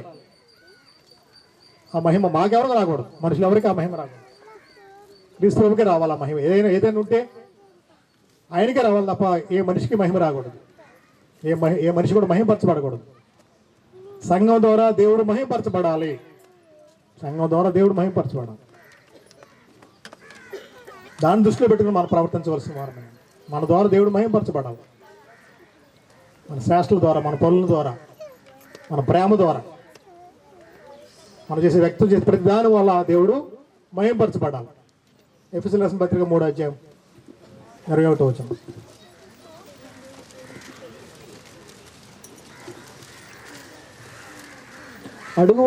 అడుగువాటన్నిటికంటేను ఊహించువాటన్నిటికంటేను అత్యధికముగా చేయ శక్తి గల దేవునికి క్రీస్తు యేసు మూలముగా సంఘములో తరతరములు సదాకాలము మహిమ కలుగును గాక. సదాకాలం మహిమ కలుగును, సదాకాలం మహిమ కలుగును. సదాకాలం దేవుని మహిమ కలగాలి, సదాకాలం మహిమ కలగాలి. Unity great blessing, unity great blessing అన్నమాట. యూనిటీ మించింది ఏమీ లేదు, ఐక్యత మించింది ఏమీ లేదు, ఐక్యత మించింది. దాని ద్వారా దేవుడు మహింపరచబడతాడు, క్రీస్తు మహింపరచబడతాడు, క్రీస్తు మహింపరచబడతాడు. దేవునికి మహిమ కలుగును గాక. కాబట్టి 133 కీర్తన యొక్క భావం అద్భుతమైన భావం అన్నమాట. మాసారి దాన్ని చదువుకుని ముగించుకుందాం. 133 కీర్తన. సహోదరులు ఐక్యత కలిగి నివసించుట ఎంత మేలు, ఎంత మనోహరము. అది తల మీద పోయబడి అహరోను గడ్డము మీదుగా కారి అతని అంగీల అంచు వరకు దిగజారిన పరిమళ తైలం వలె ఉండును. పరిమళ తైలం అన్నమాట, సువాసన వచ్చే తైలం అన్నమాట, ఆహ్లాదకరమైన తైలం. అది పోయబడే దృశ్యం ఆహ్లాదకరంగా ఉంటుంది అన్నమాట, ఆహ్లాదకరంగా ఉంటుంది. కాబట్టి సహోదరుల ఐక్యత కలిగి ఉంటా ఎంత మేలు, ఎంత మనోహరం అన్నమాట, మనోహరం అన్నమాట. మేలు మనోహరం రెండు అందులోనే ఉంటాయి. దేవుని యొక్క ఆశీర్వాదాలు అక్కడ ఉంటాయి. దేవుడు మనకు తోడే ఉంటాడు. అలా ఉన్నప్పుడు దేవుడు మనకు తోడే ఉంటాడు. సియోను కొండ మీద దిగవచ్చు, హెర్మోన్ మంచు వలే ఉంటుంది అన్నమాట. 9200 అడుగుల హైట్లోంచి మంచు పడుతూ ఉంటే కేవలం అద్భుతమైన సీన్లు అన్నమాట. అవన్నీ కూడా ఆహ్లాదకరంగా ఉంటాయి. అలాగే మీరు ఉంటారు అన్నమాట. అయినది చెప్తున్నారంటే మీరు అలాగే ఉంటారు.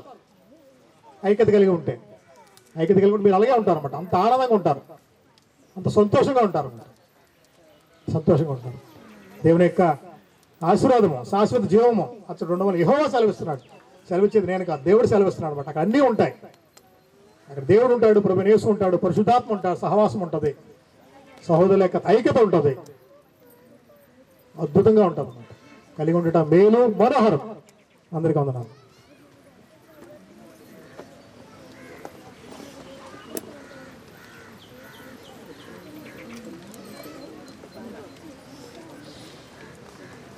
ఇంతవరకు వాక్యం చెప్పిన సహోదరులకి ప్రభువును వందనాలు తెలియజేస్తున్నాను. చాలాసార్లు అందరూ అంటారు మంచి వాక్యం చెప్పండి, మంచి వాక్యం చెప్పండి అని అంటారు. కాబట్టి ఆయన బాగా ఆలోచించి చెప్పారు. 50 నిమిషాలు అనుకుని అది చాలా పెద్ద లెసను. అప్పుడక్కడ అవుట్కి వెళ్ళడం వల్ల 1:30 అయిపోయింది. పర్లేదు, మనము లేట్గా స్టార్ట్ చేసాం, లేట్గా టిఫిన్ చేసాం కాబట్టి బాగానే ఉంటుంది. ఐక్యతగా ఉండాలి. ఐక్యతగా ఉంటేనే మేలు మనోహరం. ఐక్యతగా ఉంటేనే ఆశీర్వాదం, జీవం. ఐక్యత లేకపోతే ఆశీర్వాదం ఉండదు, జీవం ఉండదు. అయితే ఐక్యత పాడు చేసే వాళ్ళు ఎవరైనా లేని వార్త పుట్టించేటప్పుడు వాడు క్రీస్తువాడా, క్రీస్తువాడు కాదా, వాడు విశ్వాస అవిశ్వాస అని ఆలోచన చేసి మనము ఆ మాటలు పట్టించుకోవాలి. లేని వార్తలు పుట్టించకూడదు సహోదరులు. లేని వార్తలు పుట్టించి దానివల్ల శాపం వస్తుంది. ఎవరైనా మనకు మాటలు చెప్పేటప్పుడు ఐక్యత ఎప్పుడంటే పోద్ది. జనరల్గా ఇద్దరు బాగున్నారు, ఐక్యత ఎప్పుడు పోద్ది? వాళ్ళిద్దరి మధ్యలో ఎవరు వచ్చినా ఉప్పు వేస్తారు, ఉప్పు వేయటం వల్ల ఐక్యత పోద్ది. అప్పుడు ఉప్పు వేసినప్పుడు ఏం చేయాలి? మనం చెప్పొద్దు బ్రదర్, మనం క్రీస్తు వారు, మనల్ని చెప్పొద్దని చెప్పగలగాలి. అలా చెప్పగలిగితే ఐక్యతగా ఉండడానికి అవకాశం ఉంటుంది. ఆ మాటలు నమ్మేమనుకోండి ఏమవుద్ది? సోదరులు చెప్పినట్లుగా రాజుకుంటూ ఉంటుంది. అది అక్కడ బంద్ చేయాలి. లేని వార్తలు పుట్టించేవాళ్ళు ఇప్పుడుగా ద్వితీయోపదేశకాండం ఉంది, లేని వార్తలు పుట్టించే వాళ్ళు ఉంటారని. సో అలాంటి పుట్టించేటప్పుడు ఆ వ్యక్తి విశ్వాస క్రీస్తువాడా అని ఆలోచించాలి, జ్ఞానం ఉన్నోడా లేదా అని ఆలోచన చేసి మనము అవి కన్సిడర్ చేయాలా లేదా, లేదంటే అర్థంగా చెప్పాలి తప్ప అది మనం ఇంప్లిమెంట్ చేయకూడదు. సోదరులు మంచి వాక్యం చెప్పమన్నారని చెప్పేటప్పుడు అది చెప్పడం మనందరం విన్నాం. ప్రతిసారి చెప్పేటప్పుడు మనకేంటి, మనం బతుకులు సరి చేసుకోవాలి, అందరి ప్రేమ కలిగి ఉండాలి. ఈ సహవాసం అందరి ప్రేమ కలిగి ఉండటానికే ఇది ఏర్పాటు చేశారని చెప్తారు. ఎల్వీరా గారు చాలా దీనంగా ఎవరైనా ఉన్నారనుకోండి, పేదోళ్ళు ఉంటే వాళ్ళ కోసం ఆలోచన చేసేవాళ్ళు. దమ్ బిర్యానీ పెట్టండి అని వాళ్ళు. ఎందుకు బ్రదర్ అంటే మనం ఎప్పుడు తింటామండి, వాళ్ళు ఇప్పుడు తింటారండి. అతను తినేవాడు కాదు, దమ్ బిర్యానీ బాగా చేయాలని వాళ్ళు, అతను మొక్కు తినేవాడు. పేదోళ్ళు ఎవరైనా ఉంటే వాళ్ళు తినరు కదండి, బయట ఎక్కడికి పిక్నిక్కి వెళ్ళరు కదండి, వాళ్ళ కోసం పెట్టాలని వాళ్ళు మాకు పిలిచేవాళ్ళు. బ్రదర్ పిలిచి దమ్ బిర్యానీ పడదామా మటన్ పడదామా ఏంటి చెప్పండి అనేవాళ్ళు. మీ ఇష్టం అనేవాళ్ళు. నా ఇష్టం ఏంటి మీరు చెప్పరా అనేవాళ్ళు. పేదవాళ్ళ కోసం, అట్టడుగులో ఉండే వాళ్ళ కోసం. అంటే ప్రేమించేటప్పుడు అక్కడి నుంచి ప్రేమించడం మొదలెట్టాలి. మనం శుక్రవారం ఫ్రీలందరూ వెళ్ళారు. మన సహోదరు ఆవిడ క్రీస్తుని బట్టి మన కుటుంబం ఆడ వెళ్ళినమ్మటే ఇంట్లో స్మెల్, వాతావరణం బాగోలేదు. అందరూ ఆవిడ స్నానం చేయించారు. కమలమ్మ బాగా కష్టపడదండి అక్కడంటే. చాలా ఇల్లు కడిగేశారు, బట్టలు ఉతికేశారు. అది మనకి గ్రూప్లో షేర్ చేసినప్పుడు సోదరు నానిబాబు గారు అంటున్నారు, ఆమె ఎక్కడ ఉంటుందండి వెళ్ళి చూద్దాం, నాకు అసలు దుఃఖం వస్తుంది అన్నారు. నాకు 1000 రూపాయలు ఇస్తున్న ఇవ్వండి అన్నారు. అంటే ఆ సన్నివేశాన్ని చూస్తే ఆవిడ మన సంఘంలో ఉండేవాళ్ళు, బాగా వచ్చేవాళ్ళు, ఎవరి పరిస్థితి ఎలా ఉంటుంది అక్కడ ఎవరికి తెలియదు. కాలు చేలు పడిపోయి భర్త ఒకటి చేయలేకపోతున్నాడు, ఇంట్లో స్మెల్, ఆ వాతావరణం చూసి మన సహోదరి మనల్ని ఏం చేశారు, ఆవిడకి స్నానం చేయించి ఇల్లు కడిగి ఆవిడ బట్టలు ఉతికి వచ్చారండి. అక్కడే 3 అయిపోయింది. సహోదరులు ఇంకోళ్ళని దర్శించాలంటే అవదండి ఇంక ఈరోజు అనుకుని అని చెప్పాను. ప్రేమ అంటే మనము చేయగలగాలి, అది ప్రేమ అంటే. మన క్రీస్తునందు మన సహోదరి, మన కుటుంబ సభ్యురాలు ఆవిడ బాగలేదు, కొన్ని రోజు చేయలేకపోతే వెళ్ళినప్పుడు ఏం చేయాలి? కమలమ్మకి ప్రత్యేకంగా వందనాలు తెలియజేస్తున్నాం. ఆవిడ అందరూ సాయం చేశారు కానీ మొత్తం పని ఆవిడేం చేశారు. ఎవరైనా చేయగలరండి? సొంత తల్లి కూతురు చేయలేని పరిస్థితుల్లో ఒక ఆమెకి వెళ్ళి క్రీస్తుని బట్టి అలా చేశారంటే చాలా, అది ఐక్యత. ఐక్యత లేకపోతే అలా చేయలేరు, అది ఐక్యత.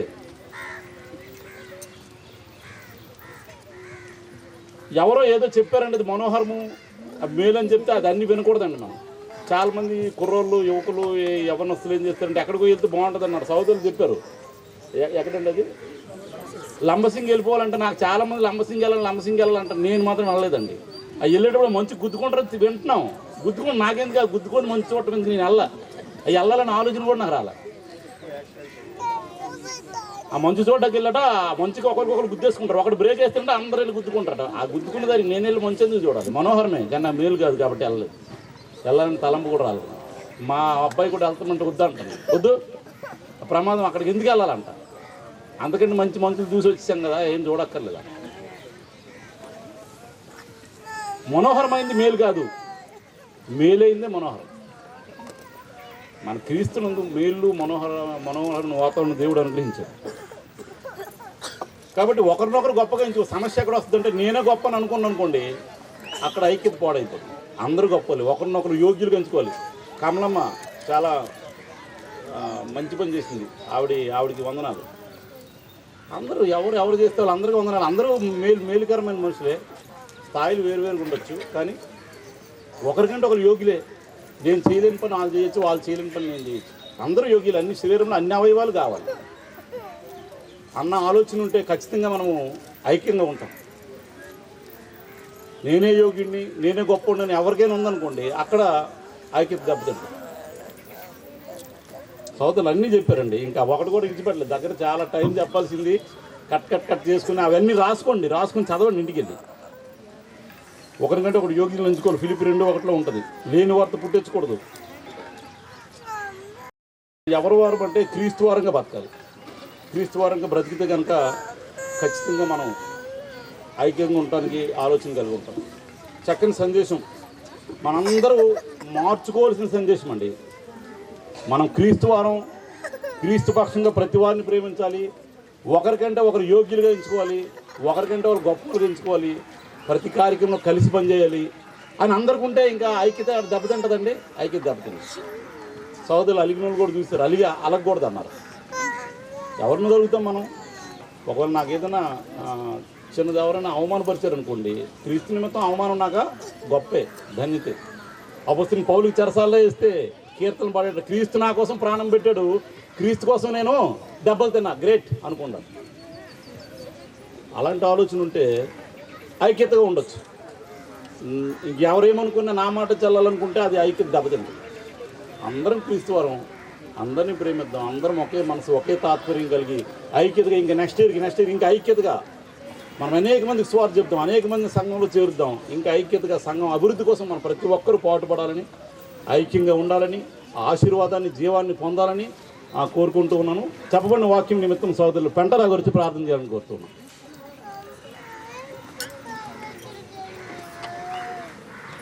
ఈ క్షణం చూడక ఎంతోమంది నశించిపోయి ఉన్నారు మా తండ్రి. మమ్మల్ని అయితే మీ కృప చేత, కనికరమ చేత భూమి మీద నాయన మమ్మల్ని కాపాడుతూ మాకు సమస్తాన్ని ఉచితంగా ఇస్తున్నారు మా తండ్రి. అందుకు మీకు వేలాది స్తోత్రం చెల్లిస్తున్నాం మా తండ్రి.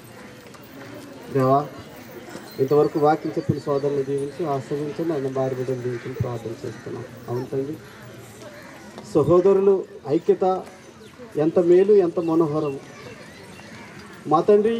ఆ మాటలు అపుస్తకాల 2వ అధ్యాయంలో వారు సమిష్టిగా కూడి వారు కలిగినది సమిష్టిగానైనా దారబోసి రాసులుగా పోసి అక్కర గలవారిని పంచిపెట్టారు. వారు మనసు అటువంటిది. వారు ఏకభావంతోనూ ఏకతాత్పర్యంతోనూ వారు ఏక మనసుతోనూ వారందరూ ఒకేలాగా అటువంటి బోధ నాయన అపొస్తలుల బోధ నుంచి వచ్చింది ఈ యొక్క సంఘము, దయాలకు కూడుకున్న క్రీస్తు సంఘం అని నాయన. మొన్నటి దినాన సోదరి నాగమణి విషయం చేసిన సోదరి మనులు వారు ఎంతో సేవ చేసి మా సోదరి, నా చెల్లి, నా అక్క అన్నట్టు నాయన వృద్ధాప్యం ఉన్నటువంటి బిడ్డలు నాయన ఎంతో ప్రేమతో వారు హత్తుకొని ఆదరించి వారు చేసిన కార్యం బట్టి మీకు స్తుతులు అర్పిస్తున్నాం. మేము ఒక గ్లాస్తో గుక్కెడి సన్నీళ్ళు ఇస్తే దాన్ని మీ లెక్కలో వస్తుంది అంటున్నారు. వారు సేవ చేసినందుకు మీకు చెల్లిస్తున్నాం. మేము సేవకులం తండ్రి. మా తండ్రి, ఈ భూమి మీద అనేక మంది పంట కోతకు వచ్చింది, విస్తారమైన పని ఉంది. ఆ పనికి పనివారు కావాలి. మేము అనేక మంది సత్య సువార్త చెప్పి అనేక మంది నాయన రక్షణలో రప్పించడానికి సహాయం దాచారు. మొన్నటి దినాన 3 బాప్టిస్టులు తీసుకున్నారు నాయన. రాజ్యంలో, దేవుని రాజ్యంలో ఇచ్చారు. మీరు ఆకర్షింపబడితే వారు ఇచ్చున్నారు. వారు మీ సిద్ధానుసారంగా వారి జీవితం మొదలుకొని వారు మరణ పర్యంతం నమ్మకంగా, విశ్వాసంగా ఉండేటట్టు మీ కృప అనుగ్రహించండి తండ్రి. ఇక్కడ వచ్చిన ప్రతి బిడ్డను మీరు ఆస్వాదించండి. ఇక జరగనున్న కార్యక్రమం ఈ సిద్ధానుసారం జరగటానికి సహాయం దయచేయమని, నడిపిస్తున్న సోదరుని వారి కుటుంబాన్ని భార్య బిడ్డలు దీవించమని, ముఖ్యంగా మా తండ్రి సండే స్కూల్ బిడ్డలను ఆశీర్వదించండి తండ్రి. మరి నడిపిస్తున్న బిడ్డలను ఆశీర్వదించండి. అలాగే నాయన యవ్వనస్తుల బిడ్డలు ఉన్నారు. యవ్వన కాలంలో నాయన దృష్టిని చోటివ్వకుండా ఆత్మ సంబంధంగా బ్రతికేటట్టు అనేక చదువులు చదువుకొని ఉన్నారు. ఉద్యోగుల గురించి ఎదురు చూస్తున్నారు, వివాహం కొరకు ఎదురు చూస్తున్నారు. మా తండ్రి దూర ప్రాంతంలో ఉన్న బిడ్డలు ఉన్నారు. వారిని అందరినీ జ్ఞాపకం చేసుకుంటారని, కూడి వచ్చిన పరిశుద్ధులందరూ దీవించి ఆశీర్వదించుతారని ఈ ప్రార్థన మా ప్రభువును రక్షకుడైన క్రీస్తు నామములో వేడుకుంటున్నాం మా తండ్రి. ఆమేన్.